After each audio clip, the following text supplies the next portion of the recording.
What? Music! There is no terrible way to win. There is only winning. We won't be out long. Take your time. Track's all yours. You ready? The name on the middle of that steering wheel should tell you that I was born ready. Hit it. Attaboy. Let me drive. I will make a fool out of you. I got a message for all of them. Shake and bake. What does that do? Does that blow your mind? That just happened. These cars, you sit in a box, a coffin, gasoline all around you. It is like being inside a bomb. It's tough enough being a girl on the track. Living in my dad's shadow doesn't help much. You have to be kind to the car.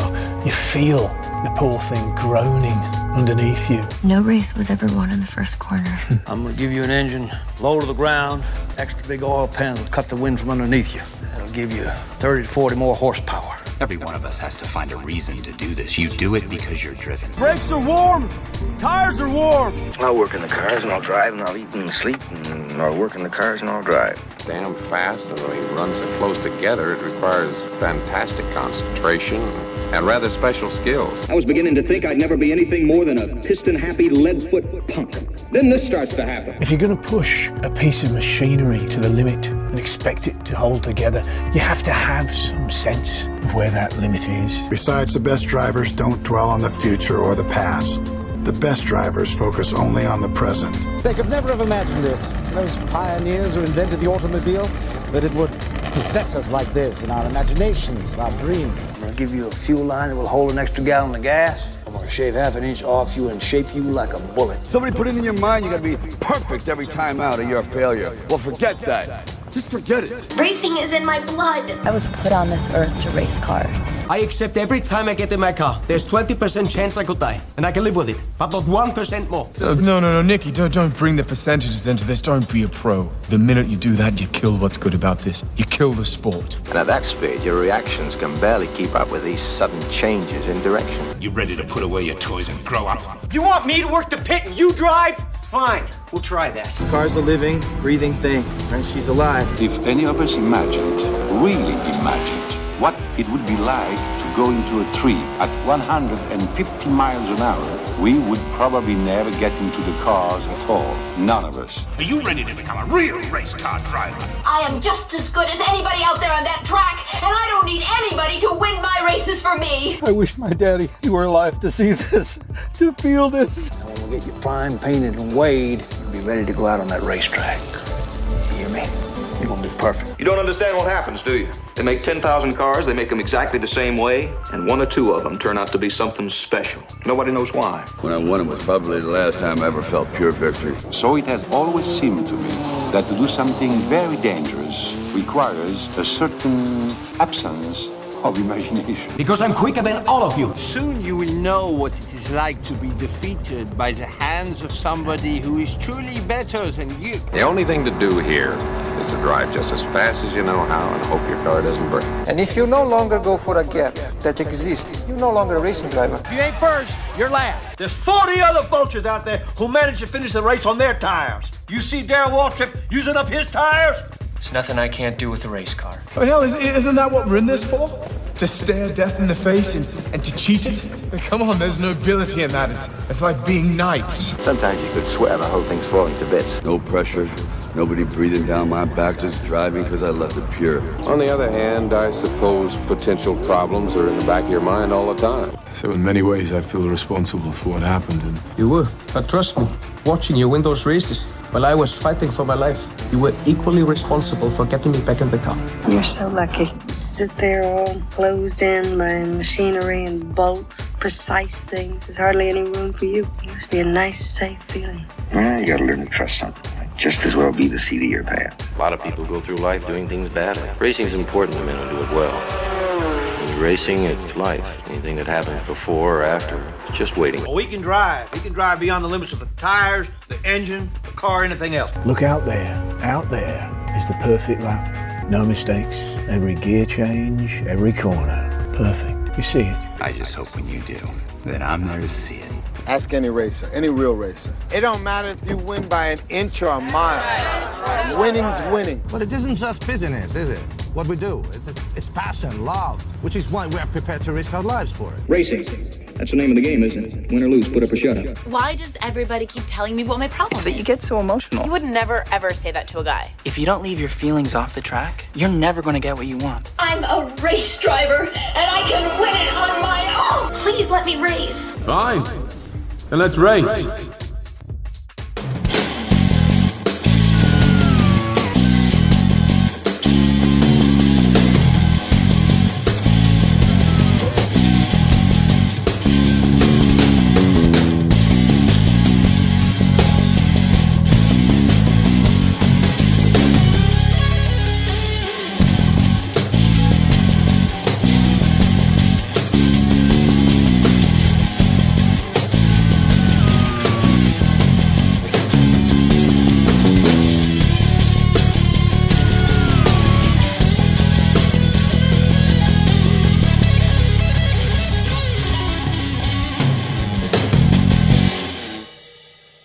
Greetings everybody and welcome back to the Retro Racing Managers League. We are halfway through the 1991 Grand Prix season and it's time for Hockenheim. Oh yes, it is the fast straight through the forest and it'll be a very exciting battle as our drivers get ourselves ready for another exciting bout. It's been a very tough one and very competitive up to this point of the season.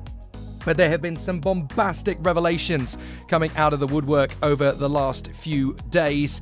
It has been very, very tricky indeed. For one thing, there was not going to be any sign of Ukyo Katayama for the foreseeable future in motor racing after, unfortunately, the Japanese driver was found to have tested positive for an illegal narcotic, so he is not going to be competing any further in the Retro Racing Managers League 1991 Grand Prix season, and certainly for the foreseeable future as well. Oguri Suzuki, his teammate, actually falsely testified against that incident and several others, and he has been banned from the next 3 Grand Prix, so he is not going to be making a feature of things of late as well. And there's going to be a few other bits and pieces that have come out of the woodwork as we go through. So the Honda team have actually had to dive into the pool of drivers, and they have hired their young junior driver, Naoki Hattori, to come up to the senior squad for the time being. And they've also employed Hiro Matsushita to continue on the season. We're not entirely sure whether he's going to be there for the entirety of the rest of the season or not, but certainly that is one of the many bombastic revelations coming out of the woodwork of late. There's going to be a lot more to come as the Grand Prix broadcast for the German Grand Prix of 1991 progresses. So for the moment, it's Naoki Hattori and Hiro Matsushita on the front row of the grid. AGS have brought another massive upgrade to Germany, and Laurent Aiello has gone third ahead of Eddie Cheever. Adrian Fernandez is back in the hot seat, this time at Eurobrunn, along with Eric Bernard, Hideki Noda and Paul Tracy doing very well. Tommy Byrne, a brilliant ninth on the grid in the Zach Speed in front of Emanuele Pirro and Nicola Larini, the two Italians in their Dalaras. Alan McNish in the first of the Reals. Jean-Marc Gounod and Damon Hill in the ever-impressive and resurgent Renaults. Fabrizio Babazza and Carl Wendlinger really struggling here in the Jordan. And then Joachim Winkelhock and Roberto Moreno alongside Andrea De Cesaris in his Coloni and Ricard Rydell in his Real. Then on the 11th row, it's Eric Comas in the Minardi and Ivan Capelli in the first of the Monteverdis. Then Roland Ratzenberger, JJ Leto, and then finally it is Martin Donnelly and Pierluigi Martini really struggling in his Minardi. So as the competitors gear up for the start, it is going to be a very tricky one from the outset as we look at Naoki Hattori and Hiro Matsushita on the front row of the grid in their Hondas. They've certainly been able to put these very powerful cars up at the front end of the grid. Whether they'll be able to make them through to the grid or not in the race is a very different matter, as away we go. And Hideki Noda there in the middle of the field trying to make a good start. And there's a brilliant start for Laurent Aiello in the AGS. He has managed to storm his way through into second position already. And Cheever has managed to get through into third position off the line as well. So Hiro Matsushita has obviously had his problems. So Hiro Matsushita has had a problem off the start. There's Tommy Byrne trying to work his way forward up to the chicane. So the drivers working their way forward. That's a good move up the inside there from Adrian Fernandez, who's been brought back into the Eurobrunn squad for the latter stages of the season. As we look at the Subaru Coloni, Andrea De Cesaris struggling. They really haven't been able to make many gains coming to this round of the championship. As you can see, a lot of the final sponsors that were clinging on with the Coloni outfit now finally departing. There's all sorts of rumours about this squad for 1992 as to who's in the running to take them over is one of the stories we've heard. But there is Naoki Hattori. So Naoki Hattori the Japanese driver out in front doing a great job in the Honda. He's been testing it all year, so he knows it very well. Hiro Matsushita has had a bit of a problem getting it up to speed of late, but here in the Grand Prix, having moved his way up into third in pre-qualifying now, ahead of Eddie Cheever and Paul Tracy in the Modena Lamborghini. They'll certainly make their mark as the race continues to play out. 23 laps of this Hockenheim ring circuit in the pre-qualifying battle, and they can choose whether to pit or not. The one-stop strategy, when you've got fresher tyres for the second half of the race. But going long on one set of tyres and a heavy fuel tank means you'll be slower initially, but then relatively steady in pace as the race progresses. Here's Eddie Cheever snapping away at the heels of Hiro Matsushita. As we go through the first corner, you can see the Ford has good overall pace and gets into the slipstream now to take on Matsushita in the Honda, but the Honda has got amazing top-line horsepower compared to some of the other cars out there. There's the move up the inside. This is Adrian Fernandez, the Mexican, back in the hot seat again at Eurobrunn. He worked his way forward, and there is Lauren Aiello in the AGS with the Judd engines. They really have turned up the dial in terms of development mid-season. And the car that was lingering at the back is now absolutely at the front. Doing a fantastic job. And the Frenchman Lauren Aiello definitely on many people's lips at the moment as Eric Bernard diving up the inside there of Paul Tracy. So Bernard gets through and makes up a position. And as you can see, everybody's still running. But Naoki Hattori, the test driver for the Honda team, now stepping up to a race seat and looking very strong and solid indeed out front. So on board with Ivan Capelli as he now runs behind JJ Leto, the Finnish driver up in front of him. So Ivan Capelli wanting a little bit more from this car and this team. There's been a lot of interesting conversations going on at the squad. I'm not entirely sure what those ramifications of those conversations are eventually going to be. It's certainly looking a little bit interesting as Lauren Aiello is in second position in the Duracell-backed AGS Judd with a much better engine this time than we've seen in previous races. Their attitude has been, we're going to some high-speed circuits now, like Hockenheim, like Spa, like Monza, like Suzuka. We want to have a decent horsepower in our engine. So Judd have been helping them out to move their way forward. Eddie Cheever unable to get the move on Matsushita. So they continue to battle away. And down the long straight up to the chicane. And there is Tommy Byrne in the Zach Speed, now going wheel to wheel. There's his teammate, Joachim Winkelhock, who's really struggled here on home soil, actually. The German has not really been able to get himself up to the sort of speed we've come to expect from him. As the contenders are still drilling away. The one-stop strategy, I would guess, is probably going to be very highly exposed here, as Matsushita has got up into second place now. So Matsushita has got through past Aiello. So the AGS. Oh, and that's Ivan Capelli flying off the road. So Capelli gets back on again and is overtaken by one of the Fonmetals. I think that might be Martin Donnelly. Now the Fonmetal has undergone a real makeover since the last race, since the commercial sponsor Lego unfortunately pulled its funding from the team. So now they've basically gone back to their own colours. And there is Ronan Ratzenberger dueling away, trying to work his way further forward. And there's Martin Donnelly at the back, so it was actually Donnelly in dead last place. I thought he might have a mechanical problem there, but no. Still just running on as Lauren Aiello is falling into the clutches of the American Eddie Cheever. Meanwhile, Fabrizio Babazza in the Jordan, going to get himself further up the field. This is where the slipstream really comes into effect. He's battling it out with his own teammate there, I think. Oh no, sorry, that is the Renault. We're going to get confused by that a few times this year because there are now two yellow cars on the grid, and one of them being the Renault. So there is Hiro Matsushita going through the first corner in second place, and now we've got Aiello versus Cheever for third place with Adrian Fernandez, the Mexican, in the background, hoping to move his way forward. And here's Fabrizio Babazza. Trying to dive through on Jean-Marc Gounod in the Renault. Not going to happen. So Jean-Marc Gounod doing his best to move the Renault further forward. They've now just had an extended deal with commercial partners Virgin. So there is Jean-Marc Gounod doing a fine job as he continues to work his way around the course. Some good performances from Renault of late, but they are definitely looking to increase upon that and move their way further forward even more. There's Matsushita, Jean-Marc Gounod in the Renault. He's now trying to get the move done on the inside of the Jordan Ferrari. It's going to need to be a late braking manoeuvre by Jean-Marc Gounod. Very late on the brakes, and he gets through. So nicely done there by the Frenchman. Fighting for the oldest name in cars if you're in France. And Naoki Hattori still stretching out over his teammate. The Hondas are definitely very strong here because they've got superior horsepower to anybody else. But it's whether or not the drivers have what it takes to go the distance in the Grand Prix. I think that's what a lot of people are doubtful about. So Naoki Hattori continuing to lead the way from Hiro Matsushita, and then Eddie Cheever, Laurent Aiello, Adrian Fernandez, and Eric Bernard. So there is Matsushita, doing a good job as he continues on his way. And as they come up to the first corner once again, the two Hondas definitely have the advantage over everybody else in terms of their straight line speed. There's Laurent Aiello trying to hold on in front of Adrian Fernandez, Eddie Cheever having already got through.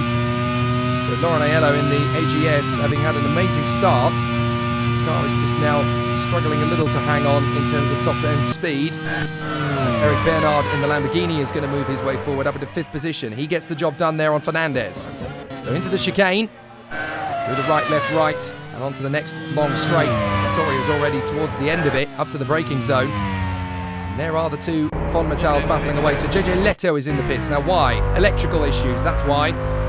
So unfortunately the Monteverde had a technical difficulty there. And that has dropped JJ Leto out of competitive position. Meanwhile, the two Fon Metals are right at the back of the field, I'm afraid. So Donnelly and Ratzenberger unable to make massive progress.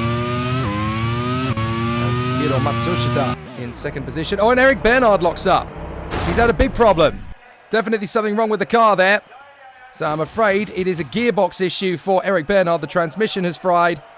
So Eric Bernard is out of this race, and he is the first retirement. So bitter disappointment for the Frenchman in his Lamborghini car. So that is not going any further, I'm afraid. And so that makes life even harder for Paul Tracy to try and get the car into the race. At the moment, it's Honda, Eurobrun and AGS for the first time that would get through to the Grand Prix. Always nice to see a new team make their way through as Roberto Moreno in the Coloni dives in on the inside of the Jordan, I think that was, of Carl Wendlinger. So Carl Wendlinger, who's really struggling here in comparison to his teammate Fabrizio Babazza, who's in 12th position, as Ricard Rydell makes the dive. I don't think that was successful. As Naoki Hattori leads the way from Hiro Matsushita. And now Adrian Fernandez trying to get his move on the inside of Laurent Aiello. So obviously Adrian Fernandez was called up to the team after Willie T. Ribbs was banned from 3 races. So unfortunately the American driver, we're not going to see him for the next few events.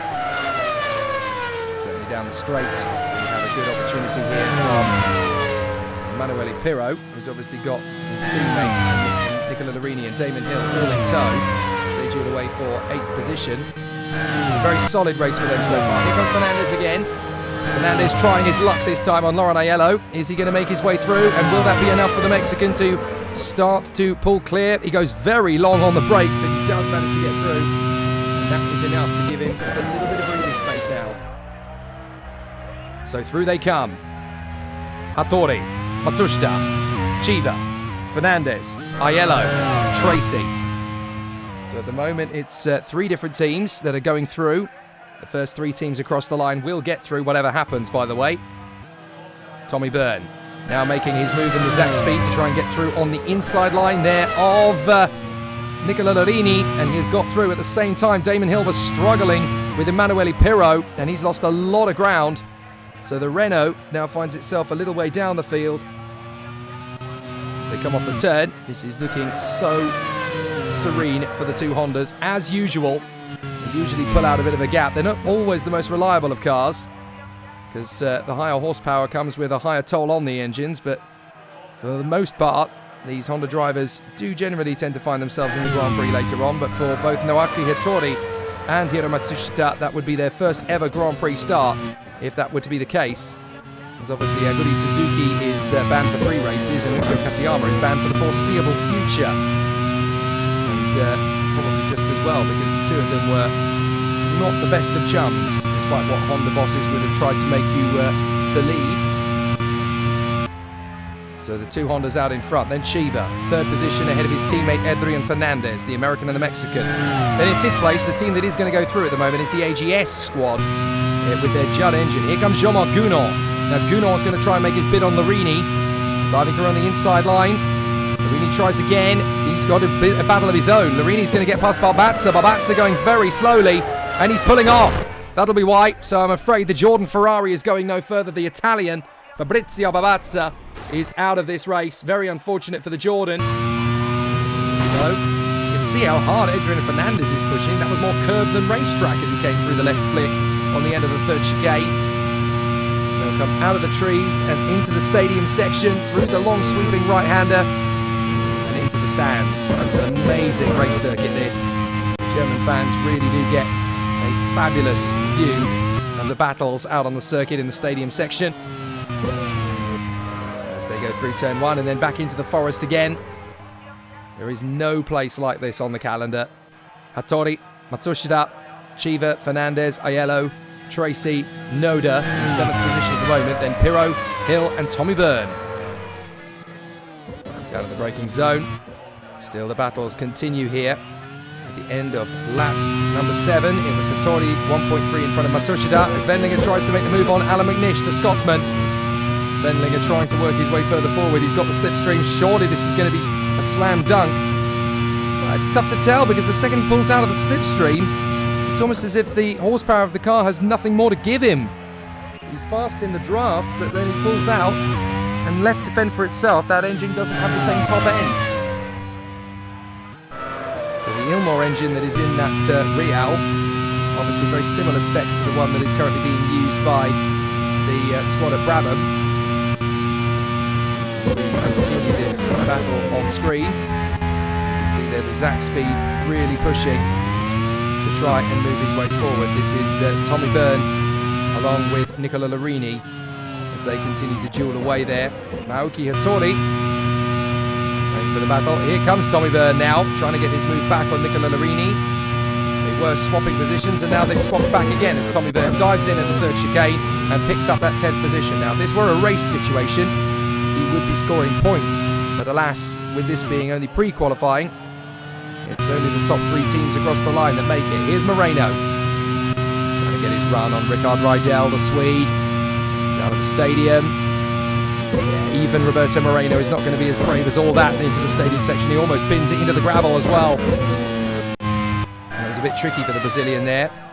And check this out, we've got Matsushita closing up now on Naoki Hattori. Quite dramatically. The gap was a couple of seconds and now it's only a second, so Matsushita is actually trying to establish himself here in the Honda hierarchy. Naoki Hattori having been caught now by Matsushita. Of course they could be on differing strategies. Worth bearing in mind that Matsushita could be on a lighter strategy, could be going for a one stop, whereas Naoki Hattori in front may not be stopping at all. So we'll have to see how that one plays out as Nicola Larini comes out of the first chicane, still trying to give chase to Tommy Byrne, but as you can see, Byrne is now a microscopic dot in the distance and getting smaller all the time. So not the easiest situation for all the drivers. Down into the braking zone, and still, so far so good as far as the competitors are concerned, but there is a long way to go. So a very interesting situation as the competitors continue on their way forward. The drivers run through. So through the chicane. And an intriguing battle continuing on their way through on the far side of the course. So off the turn and down the main straight. Joe Winkelhock and the Minardi. Well, and the Minardi, I should say, going side by side as Winkelhock gets through into the Minardi. So a really tricky situation as the contenders will battle away. So the fabulous battle continuing up the inside. There goes Capelli trying to get his run on the inside and has not been able to make it happen. I'm quite surprised that the Hondas are as close to each other as they are. You get the feeling that Matsushita is continuing a very tricky squabble here. Down into the braking zone for the second chicane, which has been reprofiled for this year. It's a much tighter chicane and certainly a lot more organised and a lot less sporadic than the previous running of that particular chicane, where they basically ended up getting almost Monaco-esque close to the wall of the temporary tyre barriers that were there. And they all felt that the chicane needed a bit of reprofiling. Martin Donnelly in the Fonmetal, making his claim up the inside of Pierluigi Martini's Minardi, and gets through. Nicely done. So that is another place made up then for the new look Fonmetal. As Eddie Cheever in the Eurobrun continues to try and stay close to the Hondas. But it is not easy at the moment for the American. He just seems to have a little bit lacking in top-end speed in this Ford engine. Doing his best. This is the takeover, essentially, from Ford. And Eddie Cheever's actually coming in, so he's going to make the first pit stop of the leaders. So Eddie Cheever will be the gopher for everybody else. Now, we'll see how fast the pit stops are. Hopefully, maybe not. Eddie Van Capelli tied it behind one of the Minardis and very nearly throwing it away in the third chicane. As Eddie Cheever becomes the first big name to make a pit stop. And Matsushita has again closed up on Naoki Hattori to do just 0.6 of a second, so he's really pushing his teammate. Now, don't tell me there's going to be another war of words between Honda teammates, because we've already had the fallout between Suzuki and Katayama. And with Katayama now gone, and Suzuki on the sidelines for a few races, Matsushita is clearly trying to make his presence felt as Tommy Byrne goes wheel to wheel. This is with Eddie Cheever coming out of the pits, so he has to let him go there, and through he goes. So a fascinating situation as through turn one. There's Pierluigi Martini up to the first bend, and that's the Renault coming out of the pits there. I think that's Damon Hill rejoining the circuit as Eric Comas has now worked his way forward. Ivan Capelli is battling away with Martin Donnelly, and then it's Damon Hill having made his pit stop. So Cheever has now just lost out to Tommy Byrne in a straight slipstream fight. That's not good news for Cheever. He needed to have a decent outlap.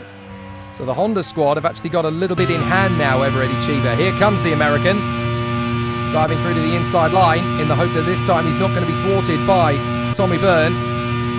The Irishman causing him very little difficulty in the end, but that's still quite a considerable amount of time lost. As Adrian Fernandez comes through now, he's going to come into the pits, and so is Matsushita. So Hiro Matsushita has come into the pits as well in front. So Matsushita in the pits, and then also in comes Fernandez. Hopefully we'll stick with the pit stop here. As into the pits comes the Eurobrun. The Honda's already left. That's the difference in the gap between the two cars. 14 laps of fuel going in. That's going to be plenty to get to the end of the race. No worries there. 8.9, but Fernandez has got to wait for the Dallara to come in of Emanuele Pirro. That's really helped. That's really hurt him. So Lauren Aiello, who is 18 seconds back now. I think he has, well, surely has he made a pit stop, or is that just on pure pace that he's got the issues? As Matsushita is slowing down. Gearbox problems for Hiro Matsushita. He did all that hard work to close up on Naoki Hattori before his pit stop, comes out of the pits after his pit stop, and it's a gearbox failure. So, big difficulties as Naoki Hattori is now the only Honda driver in this race. And Hiro Matsushita is pushed away by the marshals. We will move that car out of harm's way. And that is so sad for the Honda team. Well, that's unfortunately more attrition in this race than the Honda team were hoping for. Roberto Moreno now trying to get his move on the inside here of the Real, and it's not going to work, so he's going to lose out big time, and here will come his teammate Andrea De Cesaris as Emanuele Pirro mounts the curbs at Sector 2 in the second chicane. He comes off the hairpin and now down that long flowing straight. Still the battles rage. But this is not going to be an easy one for Pirro, as he's got a slowing car right in front of him. Now who's that pulling off? I think that's Winkelhock. So Joe Winkelhock in the Zach Speed becomes the latest retirement. More problems. Well, very disappointing indeed. And Joe Winkelhock is out of the car. It was a brake issue that put him out of this race. Clearly felt he couldn't really put anything together with the brake pedal. And so he has cruised it safely to a stop. And then unfortunately retired from the race. So it's very unfortunate for Joachim Winkelhock, the German driver in the Zach Speed BMW. So the race will continue without them, but Lauren Aiello is now in second position with not a lot of threat at the moment because Paul Tracy is a good 4 seconds back. Here's Fernandez trying to get on the inside of McNish. Alan McNish is doing a great job here in the Real. He's going quite long on the strategy in the hope that he can get the Real through. just by staying in the race compared to everybody else's attrition rates. But Fernandez getting through is not going to be that much of a difference, in all honesty. But Aiello and Noda in the AGS cars now find themselves in 2nd and 4th. And poor Tracy, by virtue of the fact that the Lamborghini is staying out, is now the 3rd car. So the 3 cars that are going to go through, as it stands at the moment, are the Honda, the AGS and the Lamborghini. So that is very different to what we saw about 10 minutes ago. But certainly, the battles are still raging around the circuit here at the Hockenheim ring. That's a slowing Subaru Coloni, and it's a puncture for Moreno. And that's at the worst point on the circuit as well, because he's only just passed the pits. So I'm afraid there's no way that Roberto Moreno is going to get that back to the pits. I hope everybody avoids him. And fortunately, everybody has stayed well out of his way. So Roberto Moreno, unfortunately, retires the Subaru Coloni. And with 10 laps to go as well. Very disappointing. So no further action for Roberto Moreno in this one. They really have taken a slump since their team manager Lewis Bassendale moved on to the Renault team. Here's the hope that their new manager Danny Darwin is actually going to have a better run of it. So Laurent Aiello continuing his way down the back straight. His way further forward. So still the battles rage around the course. But Laurent Aiello is looking to do something that has done a very enticing job. So far, Laurent Aiello in 2nd position. So very tough stance at the moment for the AGS team early part of the season, but they have certainly turned it around big style thanks to their new team manager Mike Pittman, who took over the team halfway through the year. He's basically said, right, we've got an engine, let's try and extract as much power out of it as we possibly can. And Judd have been very much on side to try and make that happen. They've had some big clients in the past, of course, of Judd. So they want to continue to make these independent minnow engine makers in fantastic style. To get them into a Grand Prix would be very nice indeed. I think it would be their first Grand Prix since 1989 if they got through. So Laurent Aiello continues on his way, 21 seconds back from Naoki Hattori in the Honda, who, if he keeps it going, well, he'll give his teammate Hiro Matsushita a start in the race anyway. And it'll be interesting to see what they do in terms of power. Oh, that's McNish! Oh, big disappointment for Alan McNish. He's got a puncture, but unfortunately he's just too far round the course again to get back to the pits without doing some serious damage. So I'm afraid Alan McNish, the Scotsman, is out of this race as well. So, bitter disappointment there. Now we're going to see how this race continues, and they're joining the list of retirements now, along with Moreno, Winkelhock, Matsushita, Barbatza and Eric Bernard. Interesting to note, there were conversations that Fabrizio Barbatza was not actually going to be driving this week, and apparently he's managed to find a way to get through. I don't know whether he's got a good lawyer or whatever, but from what we were told, Andy Wallace was going to be driving that car this weekend, so we'll have to see if Andy Wallace emerges at the Hungarian Grand Prix. Anyway, Tommy Byrne going through at the inside. Oh, that was late to bail out. But Tommy Byrne decides to go for it again now on Pierluigi Martini. And that BMW horsepower really does kick in big style on the first part of the forest section to charge away.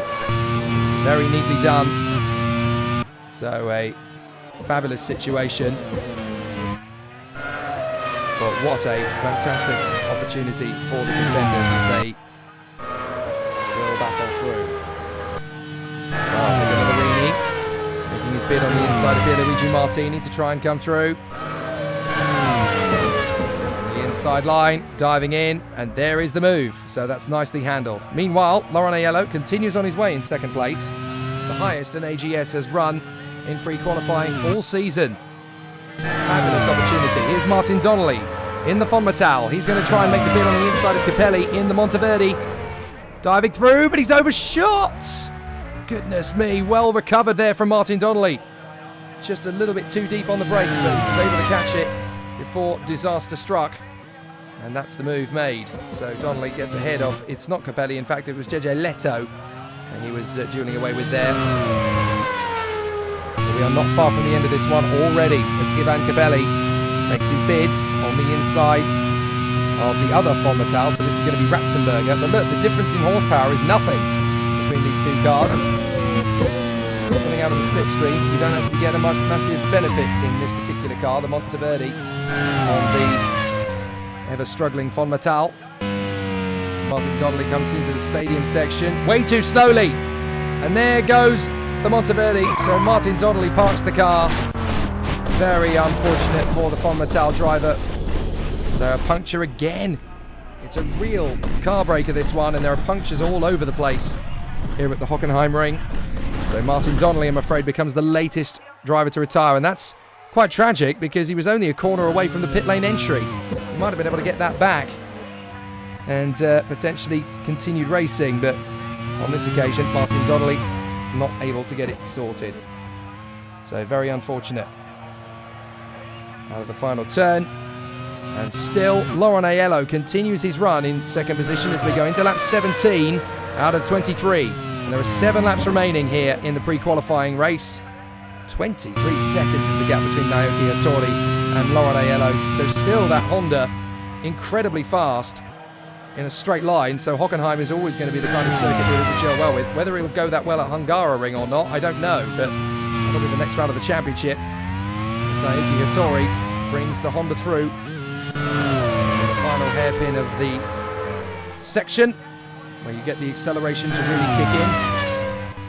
And then down that long straight again as Adrian Fernandez comes into the pits. So that's a second stop, I do believe, for Fernandez.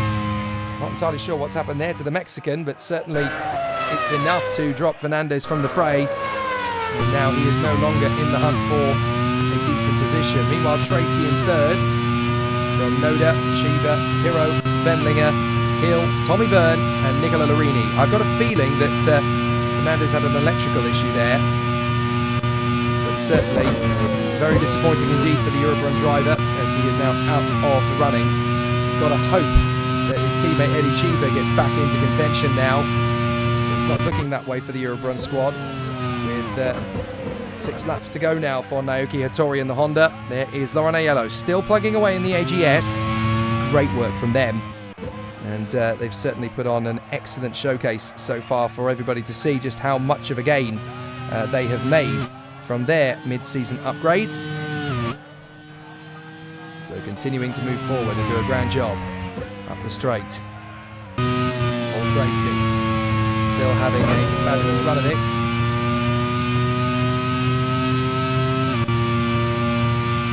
Down the long stretch through the forest section. Fascinating to see Paul Tracy. You can barely make out the eyes there of concentration on the cockpit cam. But Rickard Rydell, the Swedish driver, now trying to work his way forward. He's side by side with Jean-Marc Gounod in the Renault. Oh no, that's Fernandez getting past him. I do apologise. So Adrian Fernandez has managed to work his way through on the inside, and that puts the Mexican into 13th place. But with only 5.5 laps to go, that's not going to be enough time for him to really make any impact on the remainder of this race. He's going to have to struggle to just bring it home, essentially, in the position he now finds himself in. So a tricky situation, that's for sure, but it's Naoki Hattori in the Honda that leads the race here in front of Laurent Aiello. Now Damon Hill is in the pits, in the Renault. He's had an electrical problem now. Well, there goes any chance of Renault making it through to their first Grand Prix of 1991. So a bit of disappointment. This is their third attempt, of course, since they rejoined the championship of the French Grand Prix. Whisker over 7 seconds, that pit stop then. And Naoki Hattori is actually in danger of lapping him as he comes out of the pits. We'll have to see if that's exactly what happens to Hattori. The Renault's going to get out right in front of him, so surely on speed alone, the Honda's just going to dance past Damon Hill. Got Aiello in second position, 24 seconds back now from the Honda. Paul Tracy in third, looking like the Modena Lamborghini is going to get through, as there goes the Honda, managing to catch up to the Renault and put one over on it. So Honda laps Renault. How many times more this season are we going to say that? Renault are quite adamant that next year they're going to have a much stronger package. Been working behind the scenes and with other teams. And they saw an opportunity to get in on the grid just a short while ago when Reynard decided to fold the operation mid-season. They saw a gap in the market and decided to take it before anybody else did. They were concerned about other rivals getting the chance. So Laurent Aiello, second position at the moment in the AGS. Up through to the chicane.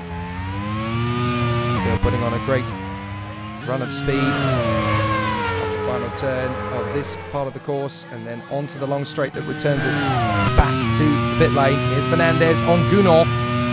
So Fernandez is going to make his bids. Jean-Marc Gounod determined that he wasn't going to get through. But look, again, he's going to pick up big slipstream just by being back on the throttle behind the Renault. And there goes the opportunity to just sail past the Renault. So all good at AGS for Laurent Aiello as into his 20th lap goes Naoki Hattori, 4 to go.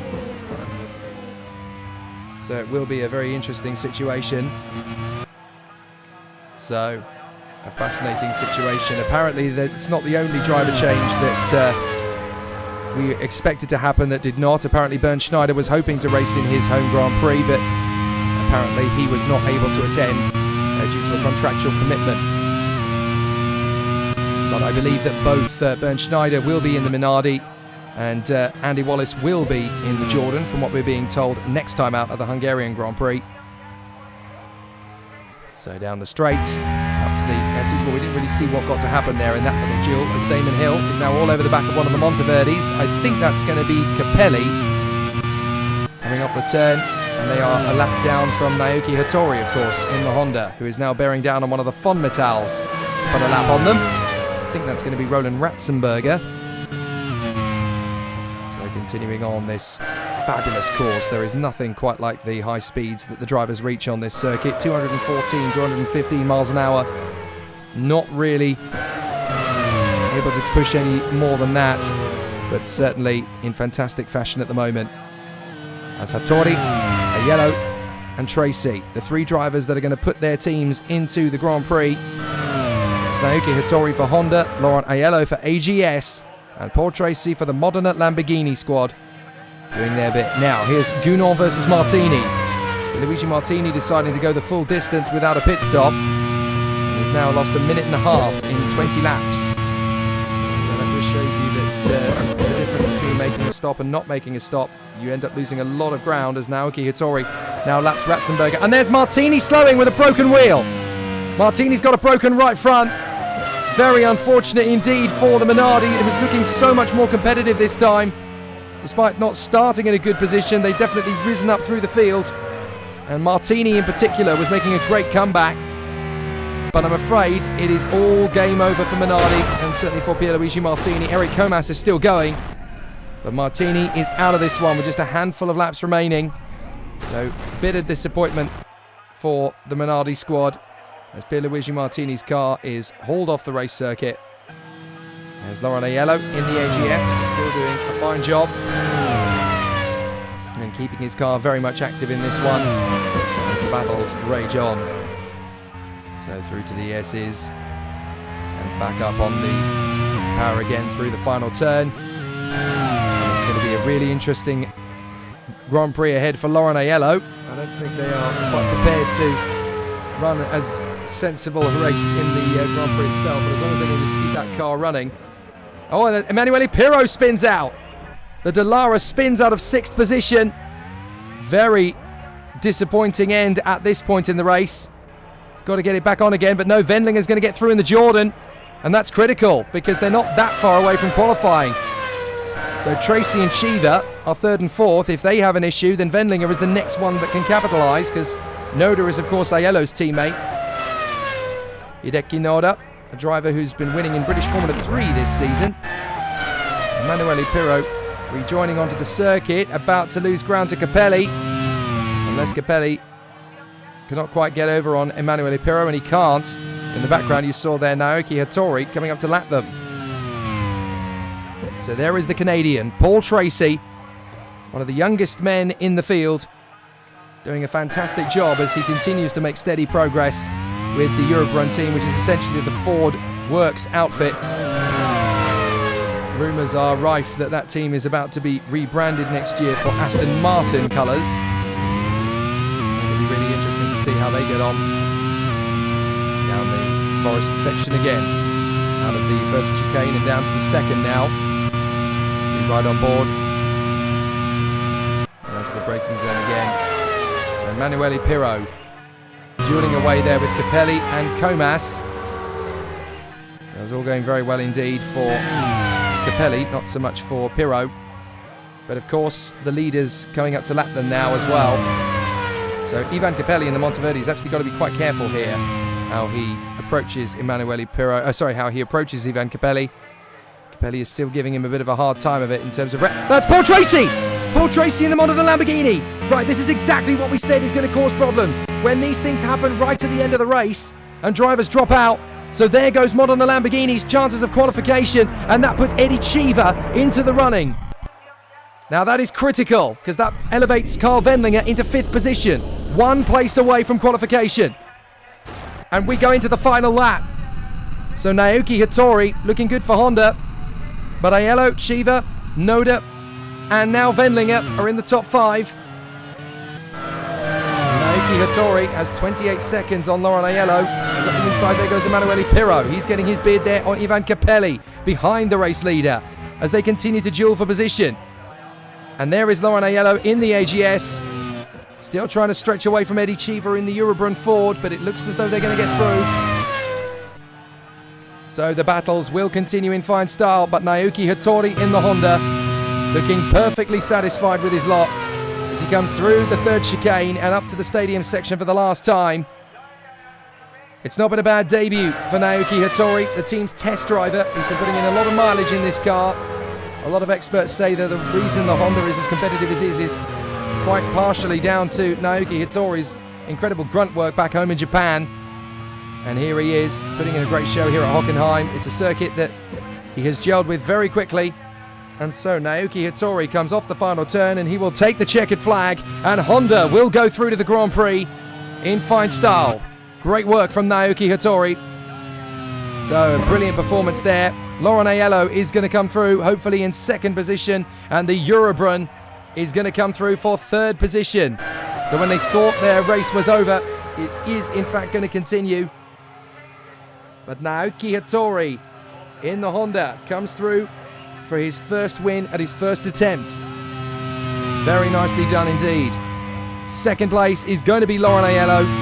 29 seconds behind. AGS get through to a Grand Prix for the very first time. Excellent work by Mike Pittman and the whole AGS crew. Laurent Aiello celebrating in fine style as Eddie Cheever becomes the 3rd driver home and brings the Eurobrun team into qualifying for the Grand Prix. What a relief that is for Eddie Cheever and Adrian Fernandez. So Hideki Noda gets into the Grand Prix as well by virtue of the fact that he is Aiello's teammate. And Carl Wendlinger in the Jordan. He's always there right when you need him.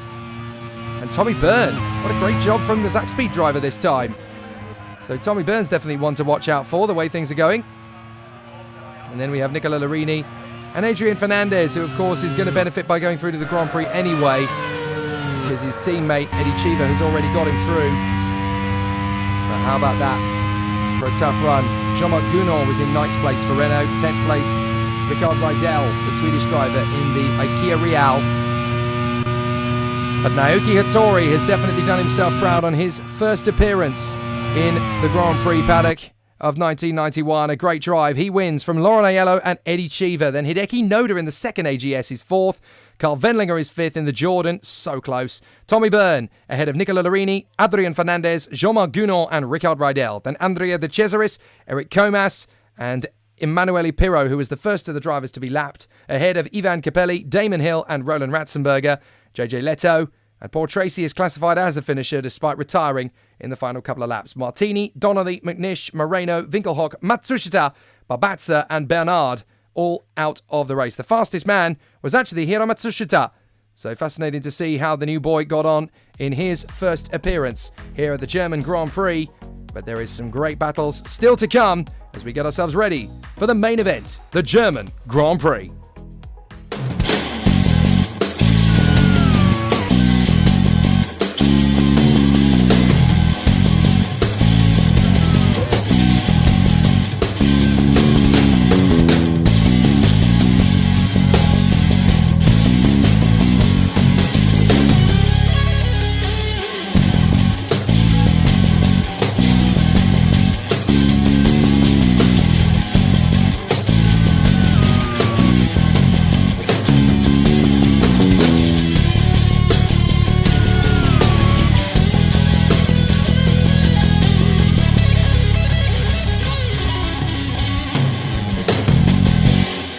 And so to the main event, the German Grand Prix on the Hockenheim ring. There have been some dramatic changes in the world of Grand Prix racing as well. Benetton have come up trumps with the Porsche, have done a fantastic situation for the squad. They are now very competitive this time. Of course, the Tyrrell team have had to have a bit of a reshuffle. Heinz-Harald Frentzen replacing Jean Alesi in the interim.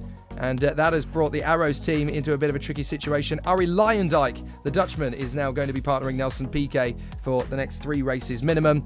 But also setting out the next 3 is Thierry Boutsen. The Belgian driver has got into a bit of a controversy down at Williams, and so he will sit out the next 3 races. It'll be his young Brazilian teammate and test driver, Gilles de Ferran, that goes up alongside his Brazilian teammate, Ayrton Senna, who was actually investigated for wrongdoing of missing a driver's press conference and was very nearly banned for 5 races in the season. That would have been absolutely catastrophic for the championship contender. However, after an investigation, that ban has been overturned, and so he takes his position at the front of the grid for this one. But Alessandro Nannini in the ever-improving McLaren is alongside him on the grid for this one. Then Gerhard Berger and Martin Brundle in the new Benetton. Johnny Herbert still there, replacing Marc Blundell for the moment. Nigel Mansell in the Ferrari, along with Riccardo Patrese and Gilles de Ferran in the second Williams. Then Michele Alboreto and Derek Warwick in their Lotai, Eddie Irvine in the Ligier, and Michael Schumacher in the Ferrari.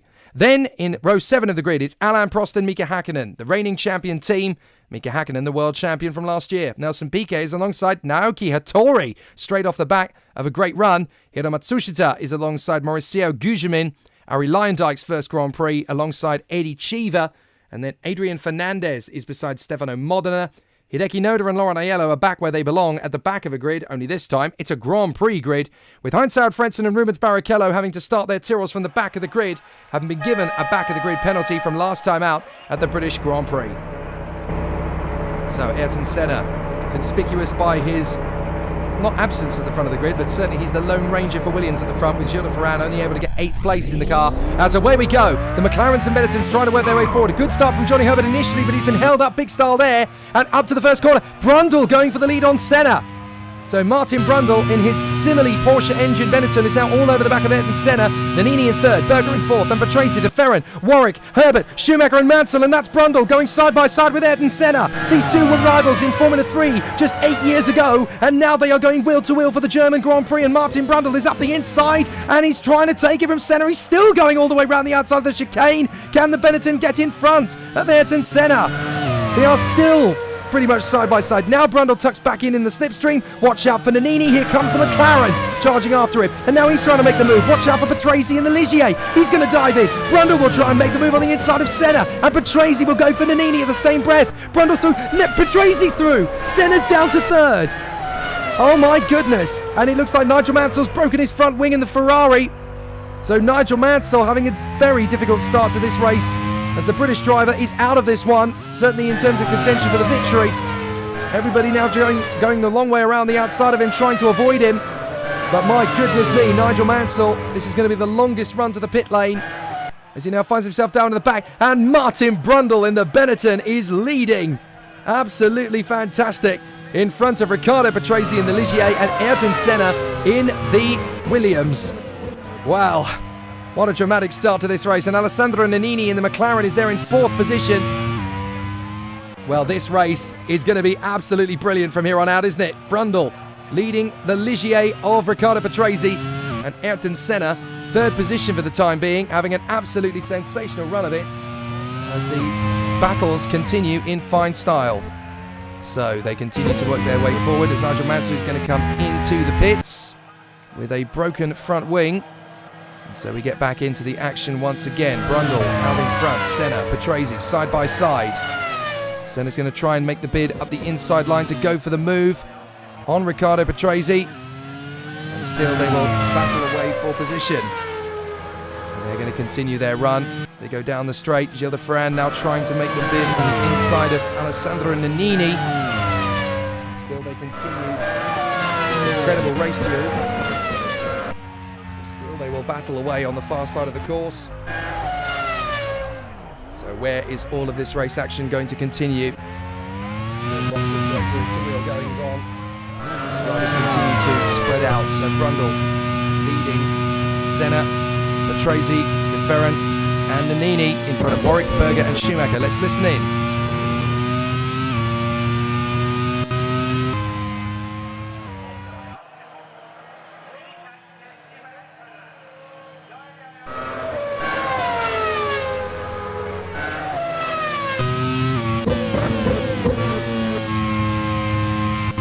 Back on board, Nigel Mansell is actually overshooting into the chicane. So Mansell has gone off in the Ferrari. Oh, goodness me. What has happened there to Nigel Mansell? So the Ferrari all out of sorts as he goes skating on in the final chicane on the run to the hairpin. So a very difficult situation. So Martin Brundle continuing up in the lead of the race, but he's got Ayrton Senna now back into second position past Riccardo Patrese as Nigel Mansell very nearly goes off again there in the back of the field in the Ferrari. Doesn't look as though he's got a problem. But certainly the Ferrari still with some handling difficulties by the look of it. So Brundle leading the way here. Ayrton Senna piling on the pressure though. This is Ayrton Senna after all. He's not going to lose ground if he can help it. Senna dives up the inside and takes the lead. Back again from Martin Brundle in the Benetton Porsche. So they continue to charge forward. Riccardo Patrese, third position. Looking strong in the Ligier as Nelson Piquet dives in up the inside of Modena. You can see there's been some slight adjustments to the livery of the Arrows for this weekend because obviously they've taken on Arie Luyendyk for the latest rounds of the championship. Arie Luyendyk's personal sponsor being a fast food chain. Diving up the inside there is the Lola, trying to get through on the inside, and I think that was Modena getting through past Piquet as Brundle holds off Patrese. So, no, that's Brundle getting back into the lead, I apologise, that's Brundle getting back through on Senna. So Martin Brundle has fought back and got himself back into the lead on Ayrton Senna again. So absolutely sensational stuff as Martin Brundle gets back into the lead of the Grand Prix here in front of Ayrton Senna in the Williams. Up to the first corner. And Ayrton Senna skating off the road and goes off! Senna crashes out! Senna crashes out of the German Grand Prix! Oh my goodness! Ayrton Senna loses it at turn 1 and he has crashed out of the German Grand Prix while trying to keep up with Martin Brundle. Has Ayrton Senna just thrown away a guaranteed shot at victory? Absolutely heartbreaking for the Brazilian, but Ayrton Senna is out. Wow, that is big disaster. So Warwick is going to come through to third position then in the Lotus in front of Gilles de Ferran, the second Williams. And Nannini and Berger in the McLarens are duelling away with the young Brazilian. But Eddie Irvine is trying to work his way forward as that is Johnny Herbert and Mika Hakkinen in front of him. What a shocking turn of events as Ayrton Senna flies off the road going into lap 4 and throws away the Grand Prix. Now, it's said that he had a loose wheel. Was that before the accident? Is that what caused the crash? Anyway, Irvine has got through past Hakkinen, and we ride on board with the Lotus of Derek Warwick. So, Hakkinen in the Brabham, currently behind Eddie Irvine. And trying to get through on the inside, Eddie Irvine. He couldn't quite make the move there on Johnny Herbert. But Herbert's teammate, Martin Brundle, having a lovely run in the lead of the German Grand Prix and now not really challenged by his peers as Patrese finds himself in second, Warwick is in third. Certainly not a race for the young guns, is it? As Gilles de Ferran is there in fourth position as the highest newbie, but this is his Grand Prix debut, don't forget, Gilles de Ferran. He's been put into a very high pressured position now as the leader and the captain of the Williams ship. So a fascinating situation for the contenders at the moment. But still, the battles are raging. Still,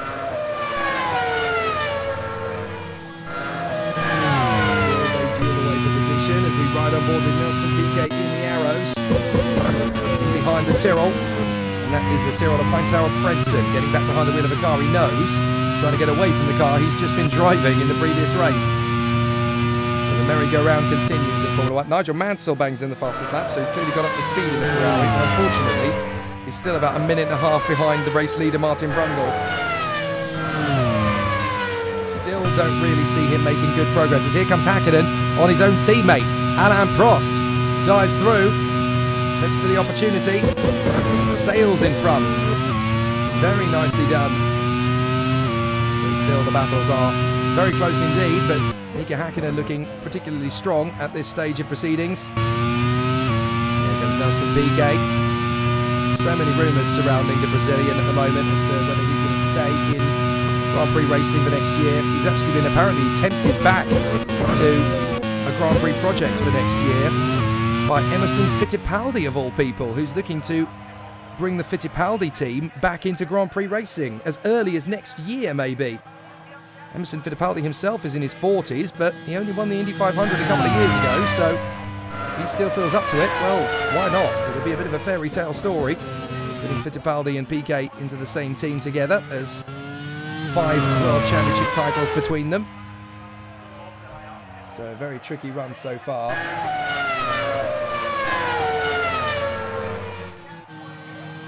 Continue to battle away in position. Still, Gilles, as Riccardo Patrese goes off. Patrese loses it in second position. Patrese loses the car altogether. And that has really gone badly for the Italian. Oh, big disappointment. There's the replay. He just lost it on his own. No mechanical problems to cause it. Just Riccardo Patrese overcooking it at the chicane, unfortunately, and there goes any chance he might have had of stealing the lead of this Grand Prix from Martin Brundle, and that promotes another British driver, Derek Warwick, into second position, and Gilles de Ferran in his first Grand Prix into third. No wonder Scott Woodward's picked him up as a test driver.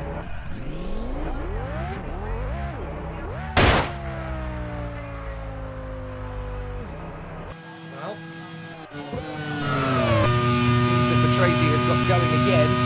Warwick up to second, as we said, from de Ferran, and then the 2 McLarens of Alessandro Nannini and Gerhard Berger. And the McLaren team have been very cool, calm and collected. They learnt a lot from the new regulations in 1990. They learned that consistency is what's going to win you the World Championship. And so their 2 drivers, Nannini and Berger, have just been plugging away at it, scoring as many points as possible. And their team boss, Dave Goddard, not wanting to rock the boat, just wanting a serene run to the flag on as many occasions as possible, and it really does seem to be working for the McLaren team on the long haul. Here comes Michael Schumacher though in the Ferrari, side by side, trying to get his run, and he's got Eddie Irvine and the Ligier to deal with as well, as we look at the new boy Gilles de Ferran in the Williams, and that's Schumacher having backed out of the move from Berger but finishing off the move from Irvine. Meanwhile, further back we've got the Arrows and the Eurobrun going wheel to wheel. That's Fernandez trying to pick up a point on Nelson Piquet as we ride with Derek Warwick in the Lotus in second place. His teammate, incidentally, Michele Alboreto, is down in 10th place. So it's all still looking pretty neat and serene at their particular pace, but certainly things are still going strong. And so they continue to battle. There is Martin Brundle in the Benetton Porsche leading the way. Derek Warwick in the Lotus in second, and Gilles de Ferran in the lone remaining Williams after Ayrton Senna crashed out at turn 1 on lap 4 with what we think was a loose wheel that caused it. As here comes Adrian Fernandez, the Mexican, now at the Eurobrun team, of course, moving his way at the inside, trying to get through. Oh, hasn't quite worked out. So Fernandez is trying to pass the car he once raced. As Derek Warwick in the Lotus, he's doing a great job in second position. His teammate Michele Alboreto has obviously been a bit of a star in the last couple of races. The Lotus team winning the last 2 Grand Prix in France and Britain with the capable hands of Michele Alboreto. I don't think he was expecting 2 in a row, and we certainly weren't. Derek Warwick now senses it could be 3 in a row for Lotus if he can get close enough to Martin Brundle in the Benetton Porsche to challenge him. So we're looking at Stefano Modena now. Oh, that's Cheever. Cheever is pulling off, and he's got a puncture right on the exit of the pit lane entry. So he's literally just gone past the pits. Well, he knows that he can't get back into the pits then. There's no chance of salvaging that for Eddie Cheever. What a shame. If that had just happened a few metres further back, then he could have made his way into the pits and replaced the tyres, and all would have been well. Well, we're on board briefly with Gilles de Ferran, and now Stefano Modena is going to lose out to Hiro Matsushita. And off the road in front was that Frentzen. I think he just about locked the car up and managed to recover. But what a drive back through the field this is for the 2 Tyrrells. as Barrichello is now 11th, Frentzen is now 12th, and don't forget these guys had to start from the back of the grid. They were given a back of the grid penalty going into this race. And Gilles de Ferran in the Williams, by the way, has just lost out to Nannini. So Alessandro Nannini in the McLaren has worked his way through into 3rd position. So we're riding on board with Derek Warwick, but Nannini has managed to get into 3rd place past the Williams Porsche of Gilles de Ferran. And then Gerhard Berger running in 5th place in front of Schumacher, Irvine, Herbert, Hakkinen, Alboreto, Barrichello and Frentzen. And then we've got, this is Arie Luyendyk battling away with Adrian Fernandez, I do believe. But out in front, Lucy Ballwood, team principal of the Benetton team, must be delighted with this. Martin Brundle leading the race very comfortably at the moment, as Eddie Irvine goes wheel to wheel with Michael Schumacher in the Ferrari. Down to the braking zone, will Schumacher go for him again? I don't think so. I think he decided to bail out of that. But down to the braking zone we go again. And what has happened to Alain Prost? He's just suddenly disappeared from the fray. I don't think I saw him retire from the race, but he has dropped to the back for sure. He's got a fastest lap of the race now, though, so I wonder if he had an electrical problem and had to come back to the pits. So Prost and Mansell now found themselves down at the very back of the grid, having had problems. Mansell, of course, having broken his front wing initially on the very first lap and dropping to the back of the field. So that's Laurent Aiello getting past one of the Arrows cars. A very slow Arrows. It's Arie Luyendyk, and he's got an electrical issue himself. So a bit of disappointment for the Dutchman, as Arie Luyendyk, who has brought a little bit of extra money to the team through his fast food chain sponsorship deal. The team are obviously still well supported, the Arrows BMW crew. The only problem is that they've got a car that's coughing and spluttering at the moment. Well, there is Alain Prost firing on all cylinders in the Brabham, so clearly Alain Prost is still going strong, but he must have had an early problem to be all the way down at the back, as he was up in the top 10 at the start. And that's all happened rather under the radar, as many things have for Alain Prost recently. He's getting itchy feet at the moment, is what we're told. He wants to have a connection to a major team, inverted commas. But clearly he feels that Brabham isn't a major team by that score, or either that or he's phrased it very badly. Hopefully his team boss, Ewan Gale, doesn't take offence to that, as Berger has now got past Gilles de Ferran as well. So the McLarens are now up to 3rd and 4th. We've got a slipstreaming race here, as Honda's Hiro Matsushita is duelling away here with Stefano Modena and his own teammate Naoki Hattori. So Arie Luyendyk has managed to bring the car back into the pits, having dropped all the way to the back of the field anyway. Laurent Aiello now mixing it wheel to wheel with Riccardo Patrese, who has recovered after his spin, but finds himself down at the back. So Riccardo Patrese definitely with a lot of work to do. There is Nannini in the first of the 2 McLarens. His teammate Berger has managed to get back past Gilles de Ferran. But Martin Brundle is your leader. Derek Warwick 2nd in the Lotus. 3rd is Alessandro Nannini in the McLaren. His teammate Gerhard Berger in 4th place. And then Gilles de Ferran in the Williams, along with Irvine in the Ligier, Michael Schumacher in the Ferrari, Johnny Herbert in the Johnny Herbert in the Benetton, I should say. It's Mika Hakkinen in the Brabham, and it's Michele Alboreto who's in the Lotus. Then the 2 Tyrrells. I'm very impressed, actually. Barrichello and Frentzen charging their way further forward, now in front of the 2 Hondas. Ironic considering that they had Honda engines in the Tyrrells. And then in 15th place, it is this man, Stefano Modena, in the Lola, which of course the Lola team having already announced that this will be their last year for the time being. Grand Prix racing. They feel they've overstretched themselves. They're going to focus and concentrate on their Formula 2 car building efforts, which will of course replace Formula 3000 next year. Nelson Piquet trying to make his bid on the inside. And Piquet just can't quite make the move here on Stefano Modena, which is going to be a problem because Mauricio Gugelmin in the 2nd Lola is all over the back of him. So there is Derek Warwick down to the chicane. We've already seen Riccardo Patrese bin it there. So Derek's got to be very smooth to hold on to it. Ever searching Derek Warwick for that first Grand Prix win, but then so too is Martin Brundle. And so too is Alessandro Nannini. Oh, that's Stefano Modena's car on fire. So Stefano Modena in the Lola is coming to a stop with the car smoking and billowing flames. So Stefano Modena, I'm afraid, is out of this one. The question is, when are you going to pull off Stefano? Because he's still motoring around with the car on fire. That is not going to do anybody any favours, I'm afraid. And there, finally, the engine is gone. So Stefano Modena is going to pull off to the sidelines. Hopefully everybody's going to get well out of his way, which they do. So Stefano Modena will pull his car to the marshal's post. And that's actually quite sensible, to be fair to Stefano Modena, because he's pulled up right next to a fire extinguisher on one of the marshal posts. So that fire will be out very quickly indeed. In fact, it already is. And Stefano Modena is out of the race here at Hockenheim. So Derek Warwick, 4.6 seconds back from the race leader Martin Brundle, as there is Hideki Noda, the Japanese driver, trying to close up on his colleagues up in front. But the AGS Judd is in its first Grand Prix of the 1991 season. Good to see that it just keeps going and going and going, to coin a phrase. So really good run so far from the young Japanese driver Hideki Noda. A lot of people are very surprised with him, but he is a British Formula 3 race winner. As Johnny Herbert now goes for Michael Schumacher again. A lot of talent and a lot of talent for this boy. Can he go for De Ferran as well? I thought he was going to take both of them. But Johnny Herbert overtakes Michael Schumacher in the Ferrari. Wasn't that long ago before Schumacher was lapping the Benettons. Now they're both in front of him. So Brundle leads, Warwick in second place. Herbert still dueling with Michael Schumacher. Clearly Michael didn't like my last diatribe, and so he's going to dive back in on the inside in the Ferrari. Thank you. I will not be overtaken by a Benetton. Now Johnny Herbert has got pressure from behind him as the reigning world champion Mika Hakkinen is trying to make his way through, and there's another car in tow. That's Michele Alboreto in the Lotus. So all three of them are going to go to the stadium section together.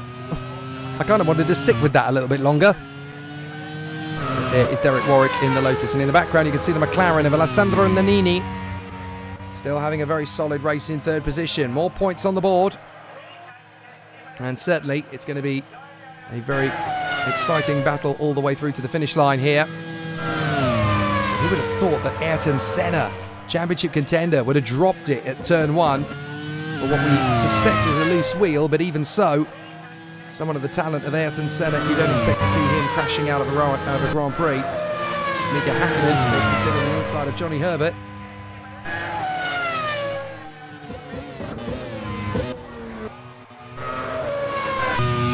Here they come again.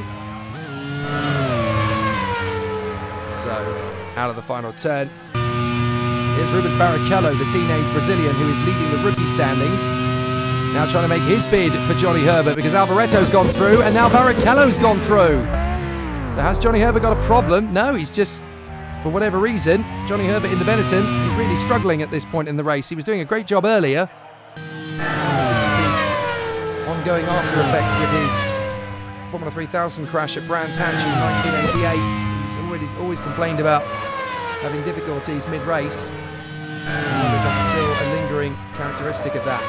Here's Naoki Hattori in his first Grand Prix, 13th place in the Honda, trying to close up on Johnny Herbert. The Honda is a lot higher up at Hockenheim than we are used to seeing it in Grand Prix races, and that is of course because of the superior horsepower of this machine. So in a straight line, it's very quick as Warwick comes into the pits from P2. So Derek Warwick, formerly in second position, so that means that the Lotus driver is going for a 2-stop strategy. So is Eddie Irvine, he comes in as well. We'll have to see if anybody else decides to pull the pin and go for a pit stop. But there's Naoki Hattori. He's not going into the pits. He's going to continue on and move up to 11th position for the time being. But obviously once everybody's had their pit stop strategies play out, that could be very different. Speaking of which, the drivers can choose how many pit stops to make depending on what's going to be good for their race strategy. 9 times out of 10, it's a choice between 1 or 2. There are occasional 3-stop races, but we don't think here in Germany it's going to be one of them. As Frenzen's pulling off! Heinz-Harald Frentzen in the Tyrrell. Electrical problems. Bitter disappointment for the Red Bull Tyrrell. Heinz-Harald Frentzen was going so well.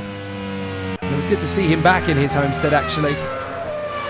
But I'm afraid it is now game over for Heinz-Harald Frentzen, who has replaced his former teammate, Sean Alesi, who's sitting out for these next few races, but certainly very disappointing for Heinz-Harald Frentzen to return to the team and be super competitive.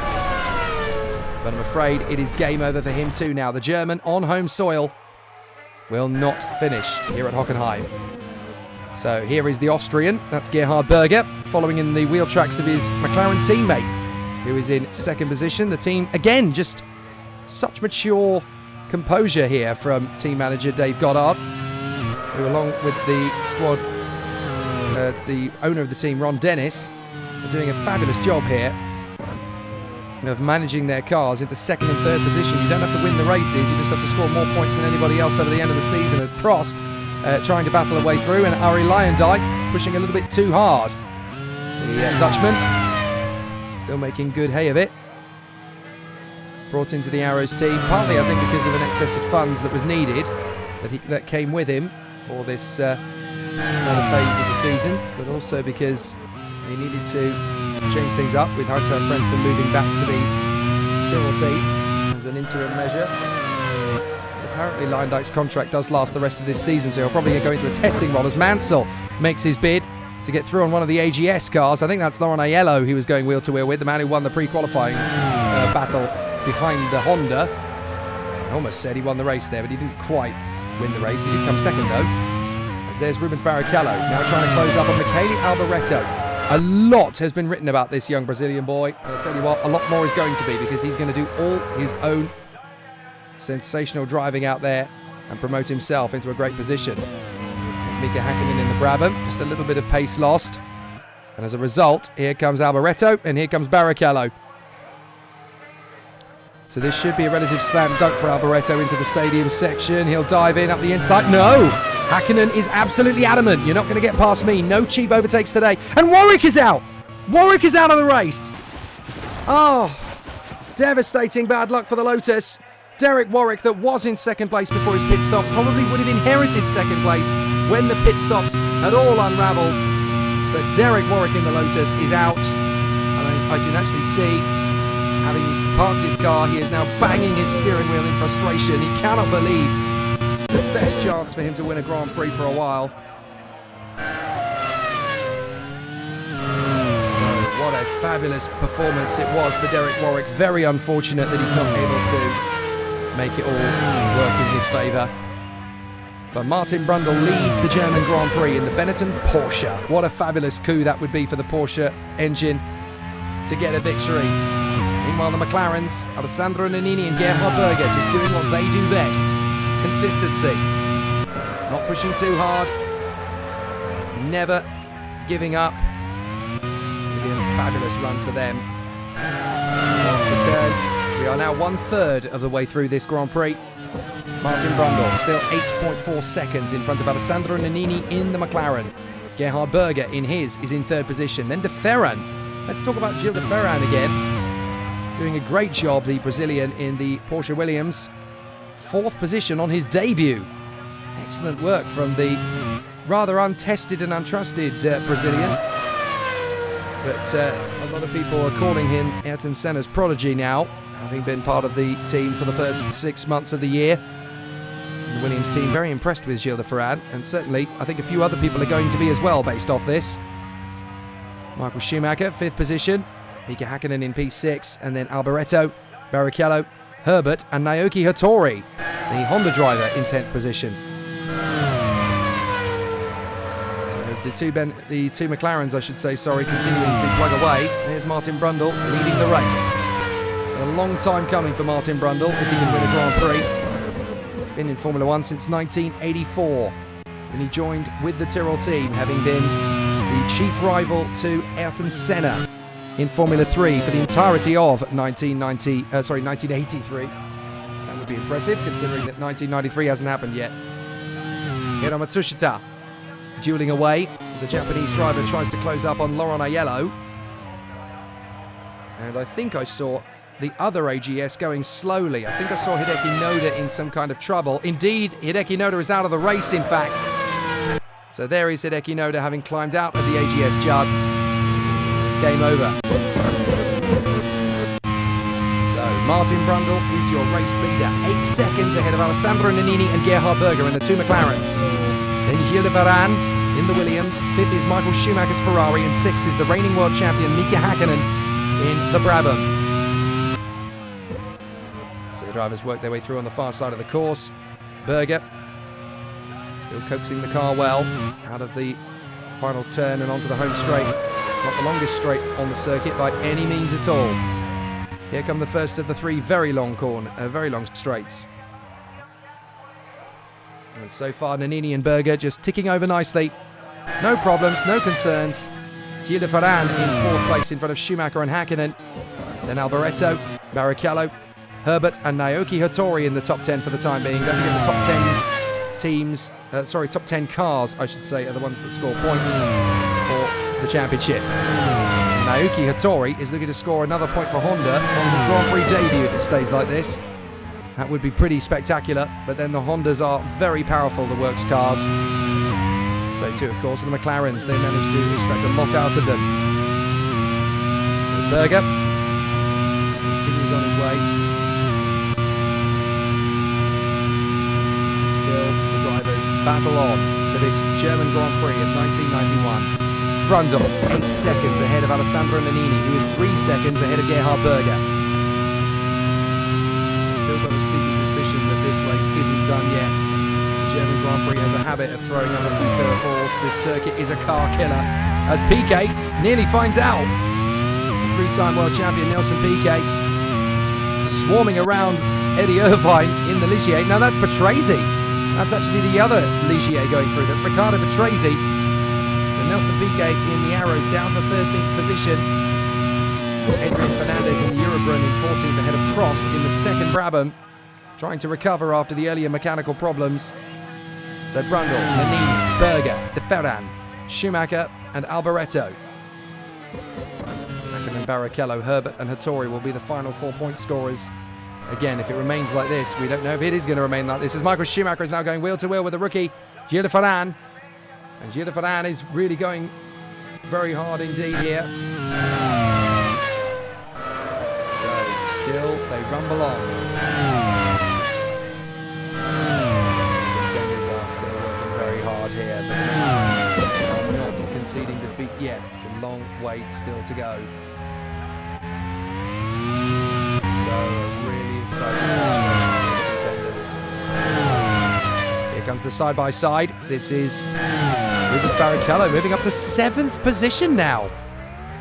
Boy, is Rubens Barrichello quick in this Tyrrell. He's only 19, the Brazilian driver. And yet he is really spectacular to watch. So Martin Brundle in the Benetton. Still having a very solid race of it. Leading the way quite comfortably now out in front. As Michele Alboreto has a look to retaliate on Rubens Barrichello. What a difference a race makes. The winner of the British Grand Prix, Michele Alboreto, now down in 8th position. It's a very competitive sport, Grand Prix racing in 1991. And the RRML has been very keen to make sure it stays that way, as Martin Brundle leads from Alessandro Nannini and Gerhard Berger in the background. This could still go anybody's way. There's only 7.9 seconds between Brundle and Nannini. All it takes is for one problem, one error, and this race suddenly changes hands as Michael Schumacher comes in for what we think is going to be the only pit stop for the German driver today. And Rubens Barrichello is in as well. Now that's very impressive. If Barrichello is as quick as he is on a one-stop strategy, that tells you quite a lot actually. A very impressive contender.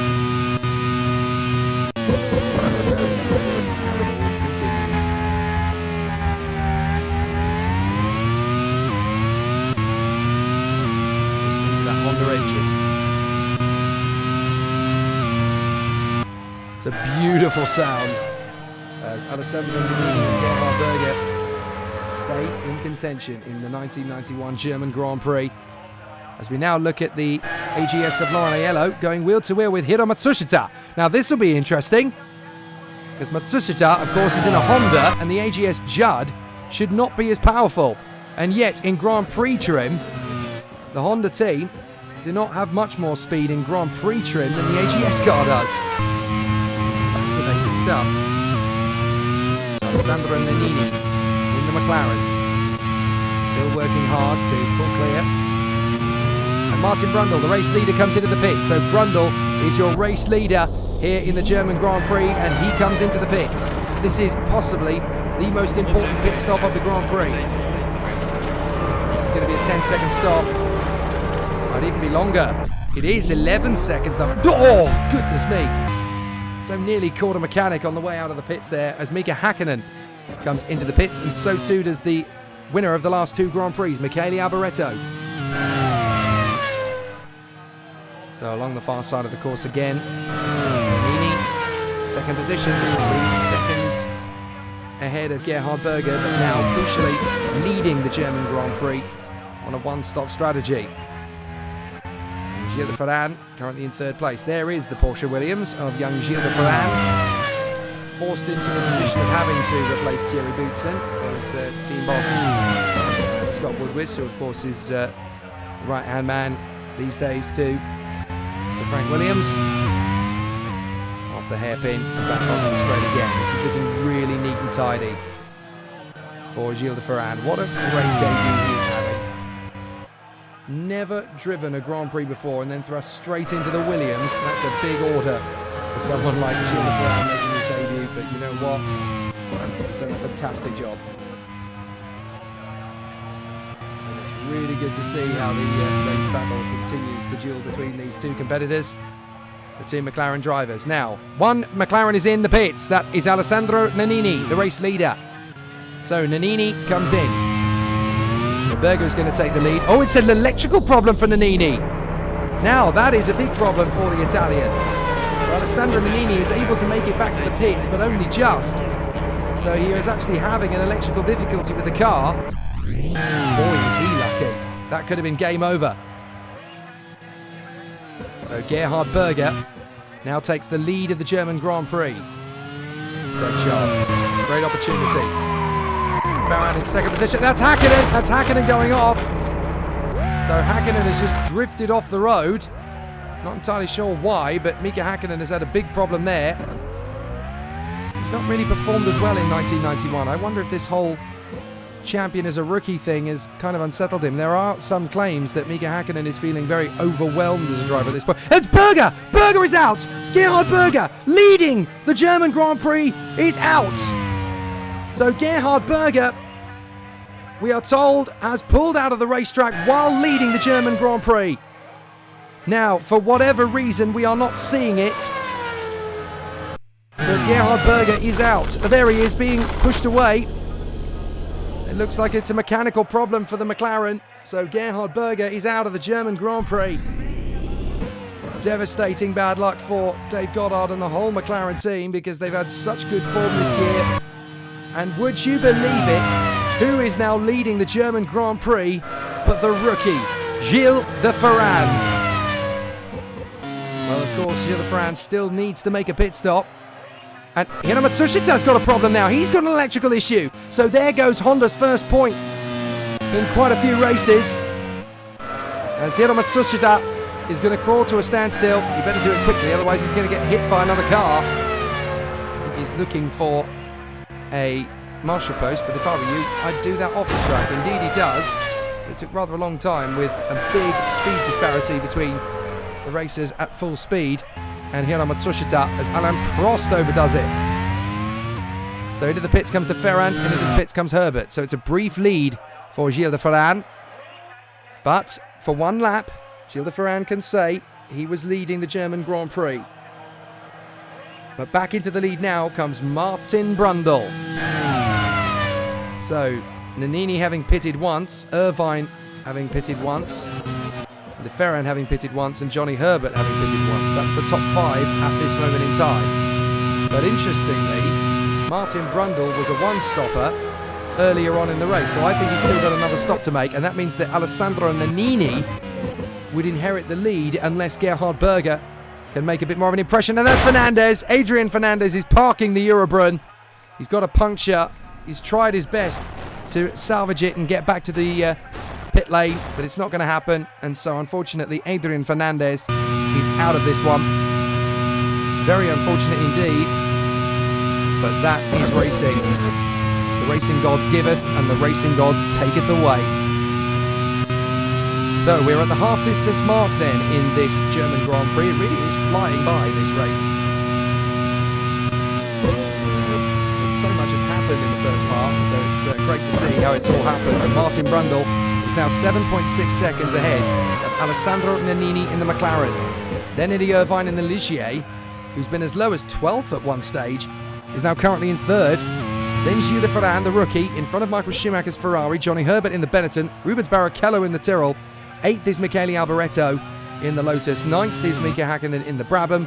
And in 10th place is Naoki Hattori in the sole remaining Honda. A lot can still happen in these incredible races. But Brundle is only 7.5 seconds in front of Alessandro Nannini as Michael Schumacher goes past the pits. Let's have a listen.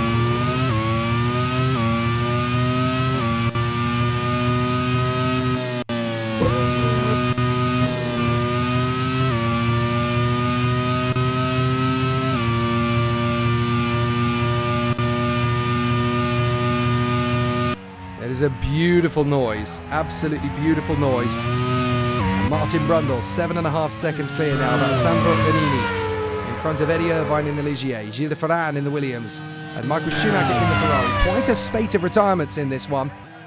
But then I think we all knew coming into this one that the German Grand Prix was going to have a very high attrition rate. So Brundle in the Benetton Porsche leading the way. What an amazing opportunity this is for the team, as Michele Alboreto is all over the back of Rubens Barrichello in the Tyrrell. They go through out of the final corner of that particular section of the course. It's the hairpin at the end of the second chicane. And there is the Ligier and Eddie Irvine trying to stay with Alessandro Nannini. He's a real talent to keep an eye on. Eddie Irvine helping out the Ligier team big style here. But I see even bigger things for his future. So as Eddie Irvine in the Ligier continues to make progress in this German Grand Prix, let's ride with Martin Brundle in the Benetton Porsche in the lead.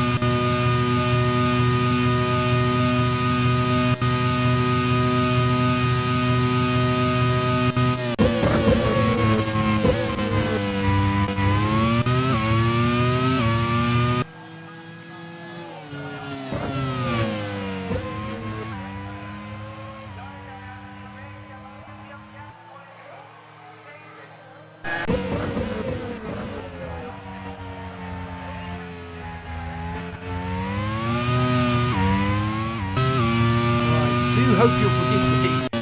No apologies. A stray dog got into the commentary box at that point. We had to try and chase it out, unfortunately. So, sorry about that, everyone. So Johnny Herbert has lost the position there to Michele Alboreto, and Rubens Barrichello finds himself in 8th position. Look at the speed of the Benetton Porsche though in the slipstream, as Johnny Herbert's going to dive up the inside, take the place back away from Michele Alboreto. Great slipstreaming, great racing here at Hockenheim, as Martin Brundle in the Benetton Porsche continues to lead in fine style here.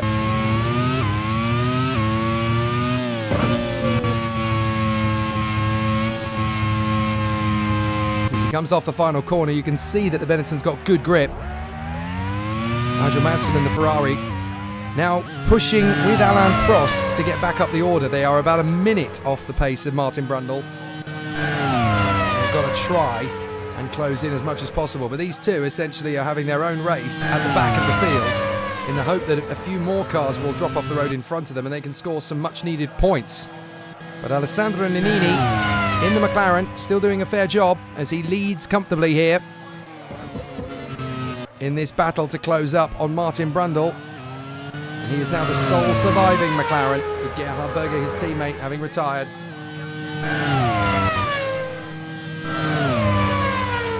So the McLaren still going very strong here, 6.5 seconds back, as Naoki Hattori is going to lose out to Patrese here in turn 1.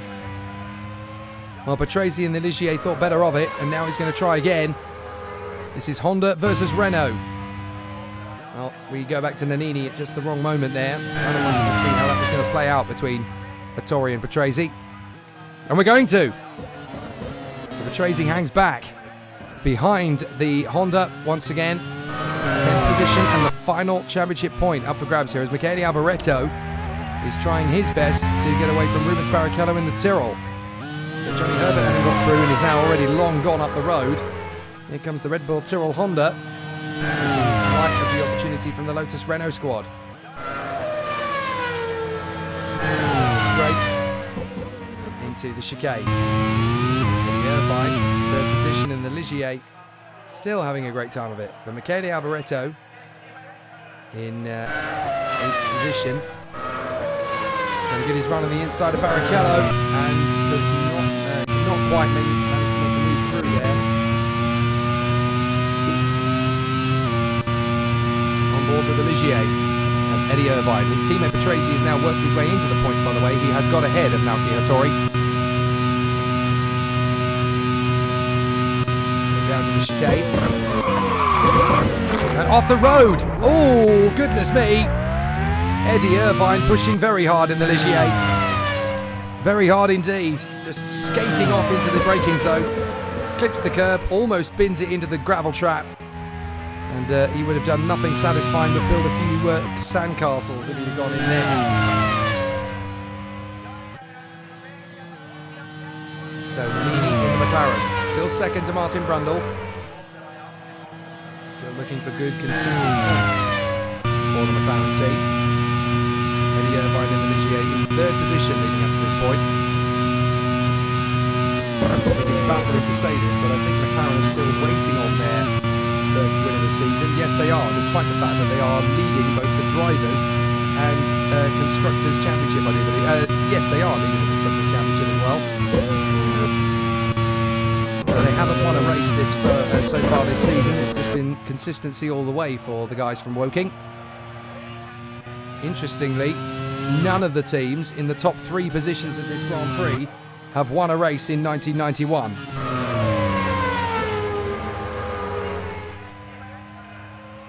Because, of course, the only other race winners from the 1991 season so far have been the Williams team, the Lotus team, the Ferrari team. And, of course, we had the victory for the Brabham team mid-season as well.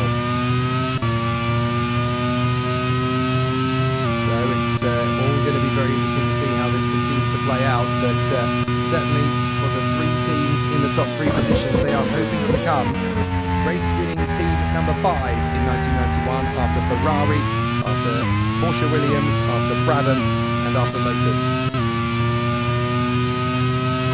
One of the most competitive championships and certainly one of the most even championship fights I've seen for a long time. Last year was dramatic, this year is shaping up to be even more so. There goes the McLaren. Alessandro Nannini really trying to give McLaren their first win of the season. A lot of people doubted the prowess of Alessandro Nannini. They said he would be more of a liability than an asset to the team. And so far this year, well, he's had 2 seconds, a third and 3 7th places as well as a 10th place finish. In fact, he has only retired from 1 Grand Prix this year, and that was the Canadian Grand Prix. He's having a very solid turn of it at the moment. Still doing a grand job, still keeping himself neatly in the hunt. But Martin Brundle is now only 5 seconds ahead of Nannini. So Brundle is actually being caught by the Italian. So Brundle's got to work doubly hard to ensure that he can keep on to this lead full term. He does not want to be sacrificing positions or good opportunities for anybody. Certainly right now it's looking pretty neat and tidy. Alessandro Nannini in the McLaren to close up on the British driver, Martin Brundle. Look at the background. There is Nannini. You just saw him. So down to the braking zone for the chicane. So far, so good for Martin Brundle. He holds the lead in a very neat and tidy manner. It was Barrichello trying to fend off from Michele Alboreto. Alboreto trying to go through on the inside line. And it doesn't appear to be. Is he going to finish off? Has he got it done? Yes, he has. Alboreto through to 7th position now in front of Rubens Barrichello, but the teenager is not done yet. There's Eddie Irvine in his Ligier. Johnny Herbert stuck behind a Ferrari. Michael Schumacher still remaining competitive and up front Ferrari. Nigel Mansell in his is down in 14th and still trying to make up 58 seconds deficit with everybody else. Brundle back into the stadium section. They're quite appreciative of Martin Brundle, a man who truly got under the skin of Ayrton Senna in his F3 days. The fact that Martin Brundle has not only gone more than 4 times his lap time around the circuit, but also he adds a lot of excitement and energy to everything he does, as Martin Brundle. There is Alessandro Nannini, and you can see that the gap is not that big. He is catching whenever he can. 4.9 seconds is now the gap between the two of them. It wasn't nearly as high as a dozen seconds at one point. So we're on lap 30 out of 45. A fabulous situation for all of the contenders. So Brundle is your leader, Nannini in second, Irvine is third, then Gilles de Ferran and Michael Schumacher in the Ferrari. As Johnny Herbert makes his bid, side by side, the Benetton is going to get through on Schumacher this time, surely. Indeed he does, but can he hold it to the braking zone? Yes, no worries at all. So the Benettons are now first and fifth. An excellent duel. And we are about to finish 2/3 distance, so this will be when the second pit stoppers will be making their bid as Schumacher comes back again on Johnny Herbert. He will not let him have the place. They both break incredibly late, but Schumacher in the Ferrari gets the position back again. Now we're on board with Eddie Irvine in the Ligier. A brilliant third position run. If you've only just joined us, why have you missed some action in the Retro Racing Managers League in the German Grand Prix of 1991? It was a great duel initially, a bit like this one, between a Benetton and a Williams on that occasion, as Herbert does get through on Schumacher to move up into fifth position. But in the early stages, Ayrton Senna was battling for the victory along with not only Gerhard Berger, but also with Martin Brundle and Derek Warwick. So Warwick in the Lotus has retired from the race. Berger has retired from the race. Ayrton Senna retired from the race, going into turn 1 on lap 4 while dueling with Martin Brundle for the lead. We think a suspected loose wheel was enough to send him into the barriers at turn 1 with a broken left front. Big accident, but fortunately he's okay. Now, pit lane for Eddie Irvine. Rubens Barrichello drives beyond it. He's got bigger fish to fry as far as he's concerned. He doesn't need a fresh set of tyres. He just needs the determination to close up on the man directly in front of him. So coming out of the pits, that's Irvine, filtering himself back up behind the reigning world champion, the only rookie world champion, if you don't count Giuseppe Farina, is Mika Hakkinen. Back on board down the straight, let's listen in. Well, we'll do it briefly. As Arie Luyendyk in the Arrows, 17th position on his Grand Prix debut. Not a bad return for the efforts. Just keep plugging away, keep on carrying on. All shall be well by the finish. We have 15 laps to go here in the German Grand Prix of 1991. And there is the Arrows of Arie Luyendyk. Alessandro Nannini in the McLaren still battling away. There's Mika Hakkinen, the rookie world champion from 1990. Nobody expected him to win the title, but the fact that he's been able to has been rather exceptional. So still the drivers battle on. So there's not a lot left to go in terms of the race battles we have here. So the contenders as follows. Up at the front end of the field, it is still Martin Brundle in the Benetton that leads, but the gap has come down to 4.3 seconds now between himself and the Italian Alessandro Nannini. And then it is Gilles de Ferran, who had fought it on his Grand Prix debut, replacing Thierry Boutsen in the Williams team. And Gilles de Ferran is in third place on debut. You can't really sniff at that. Johnny Herbert in the Benetton up to fourth now, ahead of Michael Schumacher's Ferrari. And then Michele Alboreto in his Lotus.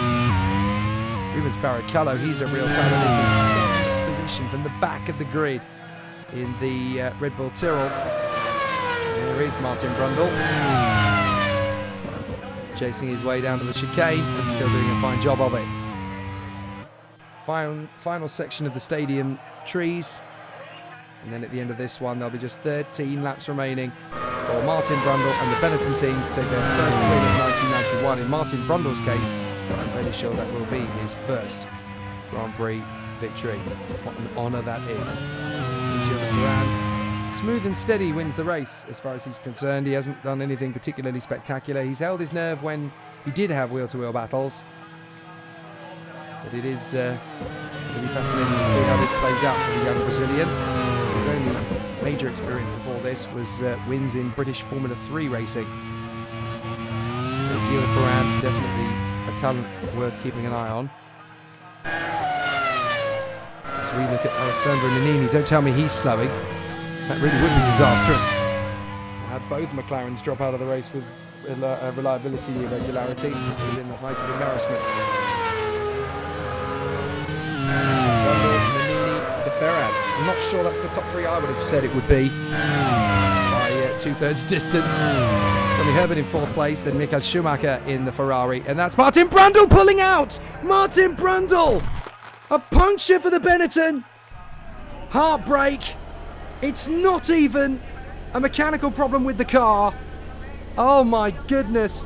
Lucy Ball-Wood, team principal of the Benetton team, will be absolutely devastated. The car is finally competitive. It's finally good enough to win. And on this occasion, the Hockenheim ring has bit them back.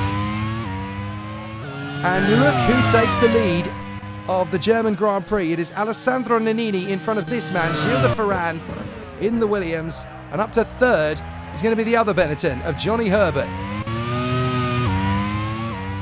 Martin Brundle is absolutely devastated at the side of the road. As far as we were all concerned, we were getting ready for his first ever Grand Prix win. And it has not happened yet. What a shame. What a shame. So down the straight, up to the stadium section. And still, Johnny Herbert looks after a podium position. So let's see how it all continues. Nannini, De Ferran, Herbert, Schumacher, Alboreto and Rubens Barrichello in the top 6. That is quite astonishing, may I just say. In the back of the grid, Rubens Barrichello is now in P6. That is an astonishing drive. And with 12 laps to go, he only has a few seconds to gain on Michele Alboreto before he reaches the top 5. You know, having made up 20 places already. That is quite incredible. Here's Eddie Irvine making his bid for Rubens Barrichello, though, in the Tyrrell. Will Irvine pass Barrichello before Barrichello will keep clear of Irvine and go and set off after Michele Alboreto? Certainly this battle deserves to be the last of the late breakers, and I think it's gone the way of Barrichello on this occasion. So there is your 30.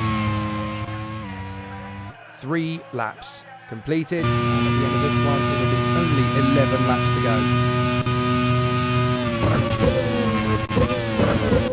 So still the drivers, it's Will, Poss's Racing. So let's see how this continues to play out for our race leader, Alessandro Nannini. What about this guy? Talk about a deer in headlights. Gilles de Ferran, his first Grand Prix, is looking at 2nd. And here comes Rubens Barrichello, making his bid on Irvine to get into 5th position, and he's there. Such an incredible drive again from Rubens Barrichello, the megastar rookie driver in 1991. As there is your leader, Alessandro Nannini of McLaren. And I'm sorry to say that all of the high attrition rate of this Grand Prix means that there's still quite a few people who are plumb out of luck in terms of raising their stock in the sport. Here is Rubens Barrichello trying to shake off Eddie Irvine. Took me that long enough to get into 5th position. I'm not about to deny it. I'm not about to end it again here. He really wants to make this happen. Coming off the final turn, he was very smart there. He just feathered the throttle through the first corner, lined himself up. And now he's going for it as we look at the Williams of Gilles de Ferran. Great work from the Brazilian novice. Not easy to thrust yourself into a team like that, as Eddie Irvine is all over the back of Rubens Barrichello now in the 5th position. Irvine is not letting this slide at all. So Eddie Irvine now trying to make his bid on the inside again. Rubens Barrichello, who's going to break the latest? It's Irvine, but you can see they were both out of their comfort zone a little bit there on the brakes. So Johnny Herbert still trying to continue to work his magic and close it up. And Johnny Herbert, 3rd position at the moment in the Benetton. That'll be still massive points for Lucy Ball-Wood's Benetton operation. May not be quite as bombastic as they would have liked, but it's certainly very impressive stuff. Now, Lauren Aiello, 15th position. Still having a good race of it. Just to try and bring that car home. A lot of data being gathered by AGS and Judd, I should say, on this run. They may as well lose out at the start, then you may as well continue that trend by coming up with an alternative strategy. Now here's Nannini, 10 laps to go before we can wrap up the 1991 German Grand Prix. And still they battle on, they rumble, they rage, and they push.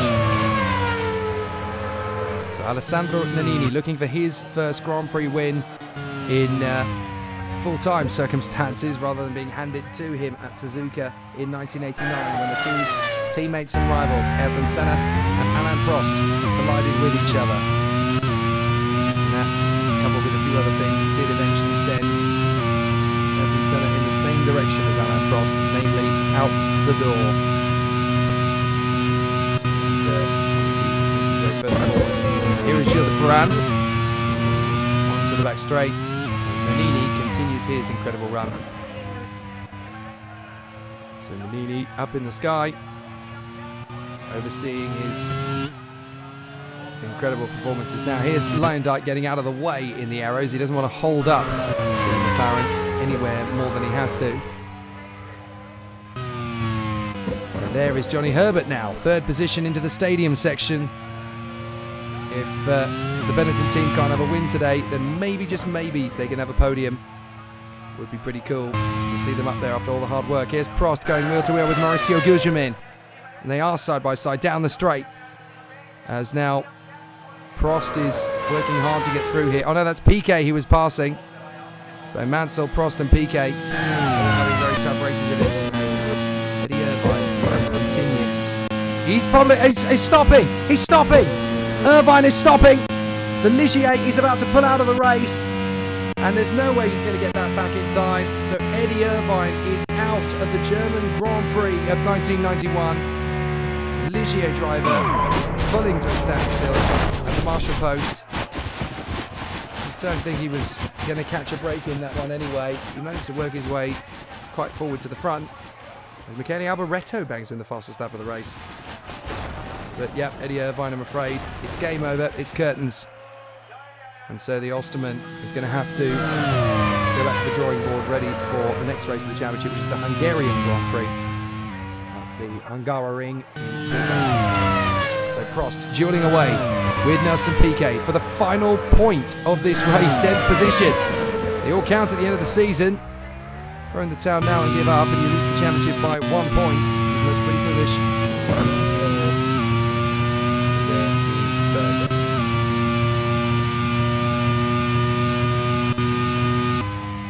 Great to listen to that engine note when it gets up to full speed as Alain Prost is all over the back of Nelson Piquet now. Incredibly, that's 6 world championships between those two drivers. 3 each. Gilles de Ferran, second position in the Williams Porsche. We now have just 8 laps to go. But I'm very impressed with this young man, Gilles de Ferran. Anybody really expected him to be able to show his true colours fresh out the blocks. I suppose his advantage to a certain degree was the horsepower output of the Porsche Williams. It has been a very successful season for them. Here's Johnny Herbert, third position in the Benetton. His team has gone through quite the renaissance. It's great to see that the Benetton team are still pushing on in hard fashion. And that's Mauricio Gugelmin. Smoke coming off the back of the Lola. So I'm afraid that is game over for Mauricio Gugelmin. The Lola driver, I should say, has actually pulled to the pits in order to get the car started. It is an engine problem. Now, he's brought it into the pits. If they can get it relatively cleanly, it doesn't really matter. So Gugelmin, having set the fastest lap of the race, now on lap 37, whilst everyone else is on having finished lap 38. So into the forest section, and here is the rundown at the moment. Alessandro Nannini in the McLaren is currently leading, having stayed very consistent throughout in front of this man, the Brazilian talent Gilles de Ferran, who had never even sat in a Grand Prix car before he came here. Testing went well at Brabham. There's not really a lot more to say than that. Johnny Herbert currently in third position in the sole surviving Benetton. The other one, Martin Brundle, led a majority of this race. Behind Ferrari, you've got Johnny Herbert in English. Kent still doing a fine job in third position ahead of Michael Schumacher and Rubens Barrichello, so good points on the house. Nigel Mansell suddenly finds himself in the points. That's why you don't give up. He's all over the back of Naoki Hattori. Alain Prost is in the mix there, as well as Mauricio Gugelmin nearly loses the Lola on the second chicane. But once more, he was very lucky to keep that. As Alessandro Nannini now does not have much left. Certainly doesn't need to.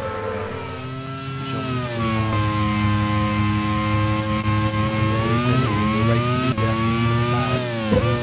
Still mixing it with the road stuff, still having a good race of it, are they?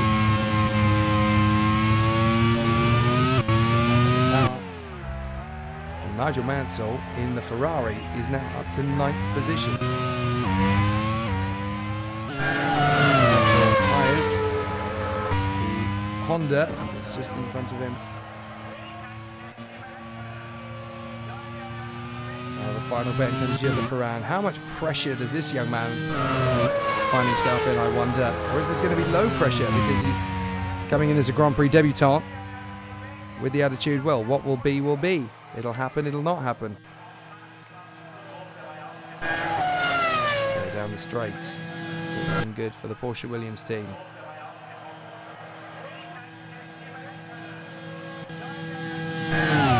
Still, with a handful of laps to go, we're not quite finished up yet in here in Hockenheim, but Alessandro Nannini certainly looks like he is 22 seconds clear of the young upstart Gilles Ferran. Here comes Mansell on Hattori.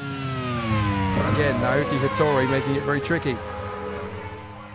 But now he's going to get the double draft effect here because he's got Alain Prost right behind him as well. So you know that all three of them are just going to be together in one space.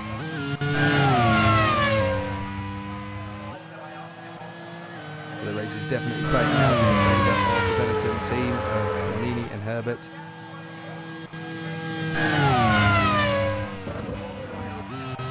Through to the S's once again, and now Nigel Mansell's got a better run on Naoki Hattori. Is the Ferrari driver going to get through? Of course he is. That's Nigel Mansell, don't you know? Excellent display of overtaking there from Nigel Mansell. He has no idea when the green board will come up even, never mind who's winning. Oh, and there's a big plume of smoke coming out from in front of Alessandro Nannini's car. So somebody in big difficulty. It's one of the AGS cars, I'm afraid. If that is Laura Aiello, that is very unfortunate indeed. Fortunately, I can still find those great jewels out of the stadium section and into the flowing right-hander. To the hairpin of the stadium turn. Very impressive stuff for a young lad. But here is Gilles Ferran in the Porsche Williams. Got drafted in. Apparently he's only been drafted in for 3 races when Thierry Boutsen returns. Down the straight comes the Ferrari of Nigel Mansell. The other one is in 4th position overall. Still doing a terrific job. So still the competitors rage up. That's Laurent Aiello! Laurent Aiello in the AGS! So retirement for Laurent Aiello with just 5 laps to go. You do have to feel for them. They gave as good as they got there. But Laurent Aiello in the AGS, the car's still not ready to quite go the full distance in a Grand Prix. Now, all of that excitement, we haven't really been speaking about this man, or this man. Camera views changed quite dramatically there. I was going to talk about very talented, very impressive Brazilian Gilles Ferran is right up there in 2nd position. Still having a very solid run. But still, the battles between these guys raged on and on. There's Johnny Herbert, 3rd position. Wasn't allowed to push any further in the previous stint, however. So, out of the final turn.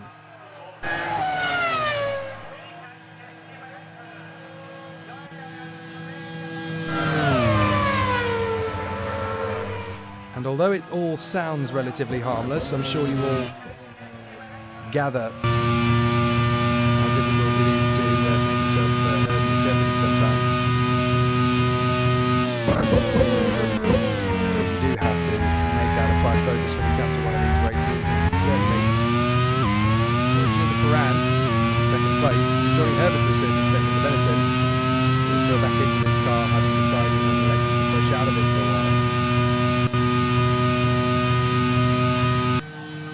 is man looking at podium spot number 3, Johnny Herbert in the Benetton Porsche behind Gilles de Ferran in the Williams on his debut. So impressive. In first place, Alessandro Nannini in the McLaren. He's only got 3 more laps to do before he can go onto the podium and go bananas in front of the German headquarters.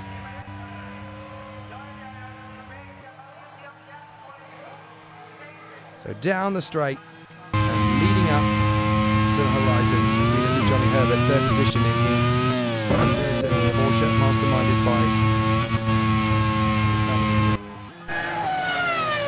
the drivers.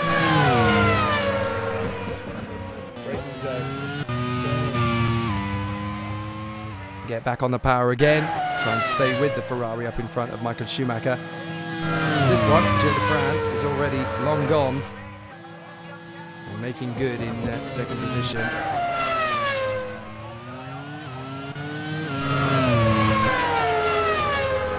So there is the rookie talent, Gilles de Ferran, who is the Brazilian, having thrusted into the Williams team, not by choice, but by necessity.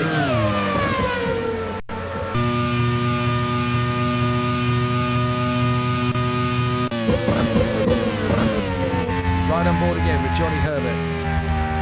Looking back on the visor cam as the Brazilian driver continues to put on such a fantastic display and has done.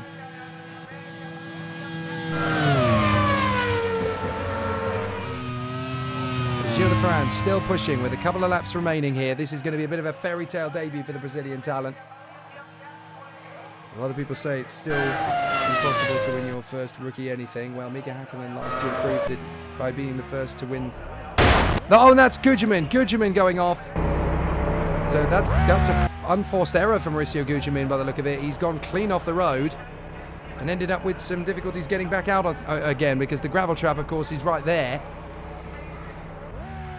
So this is not in the script as far as the team are concerned. Here comes Gilles de Ferran with 2 laps to go in the German Grand Prix. Can he believe his luck right now? Having been drafted into the team to have to replace Thierry Boutsen, the team were not really happy with the decision. They didn't really want to have to wait around to see this battle unfold. Gilles de Ferran, 2nd place in that Williams. Johnny Herbert, 3rd position, Parlian.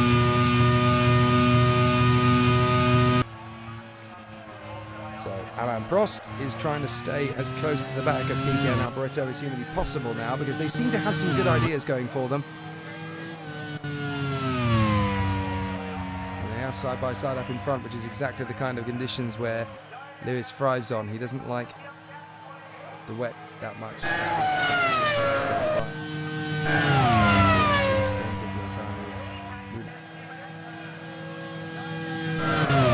Herbert in the Benetton, still going strong. Rubens Barrichello in the Tyrrell. This is one of the drives of the day for me. Right up into the top 5.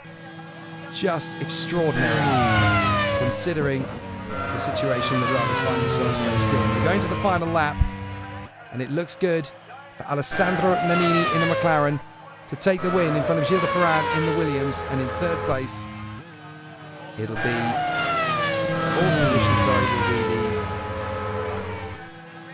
the battle for supremacy further forward. There is Derek Warwick going wheel to wheel with the arrows. Warwick has got through. Considering how much time that was lost by the Lotus earlier on, that is quite a miracle that he is still racing in this Grand Prix. However, when we look back in a little while, we'll be able to see Alessandro Nannini, the McLaren driver, having a great run. It's looking pretty neat and tidy for the drivers still in the top 10. But we're on the final lap, and Alessandro Nannini, the Italian, has been so kind to me over the course of these last few days, just checking up on me, making sure that I'm well hydrated.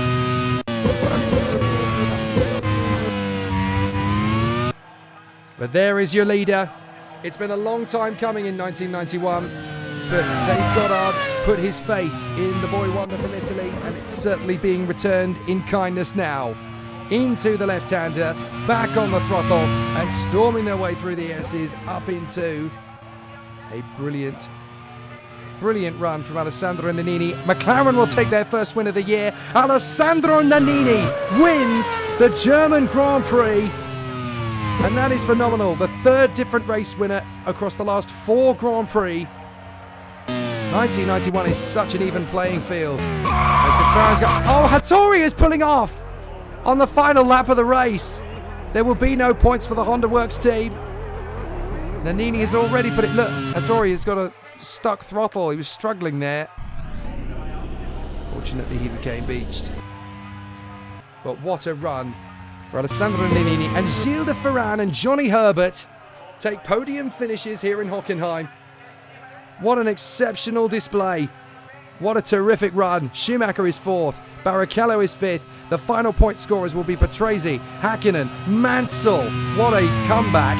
Alboreto in 9th and Piquet in 10th, with Alain Prost missing out on the points in 11th position. That will be bitterly, bitterly disappointing for the 3-time world champion.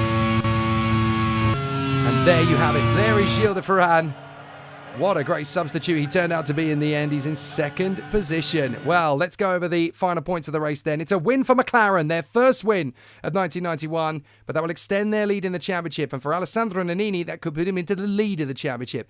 Gilles de Ferran 2nd, from Johnny Herbert, Michael Schumacher, Rubens Barrichello and Riccardo Patrese. Then Hakkinen, Mansell, who fought back after his broken wing on lap 1, Alboreto and Nelson Piquet. Prost missing out on the points. Naoki Hattori classified despite retiring. Leondijk and then Gugelmin, your retirements. Nobody else able to finish. Some big moments though. Warwick dropped out of the top 3. Berger dropped out of the top 3. Ayrton Senna was leading the battle with him and Martin Brundle up to that point. And Michele Alboreto actually ended up being the fastest driver of the Grand Prix as well. So it was just a little bit of luck that kept Michele Alboreto off scoring a hat-trick for the 3rd time. So that is a fascinating end to a brilliant encounter here in the German Grand Prix. Next up, we go to the Hungaroring for another exciting battle in the 1991 Grand Prix World Championship.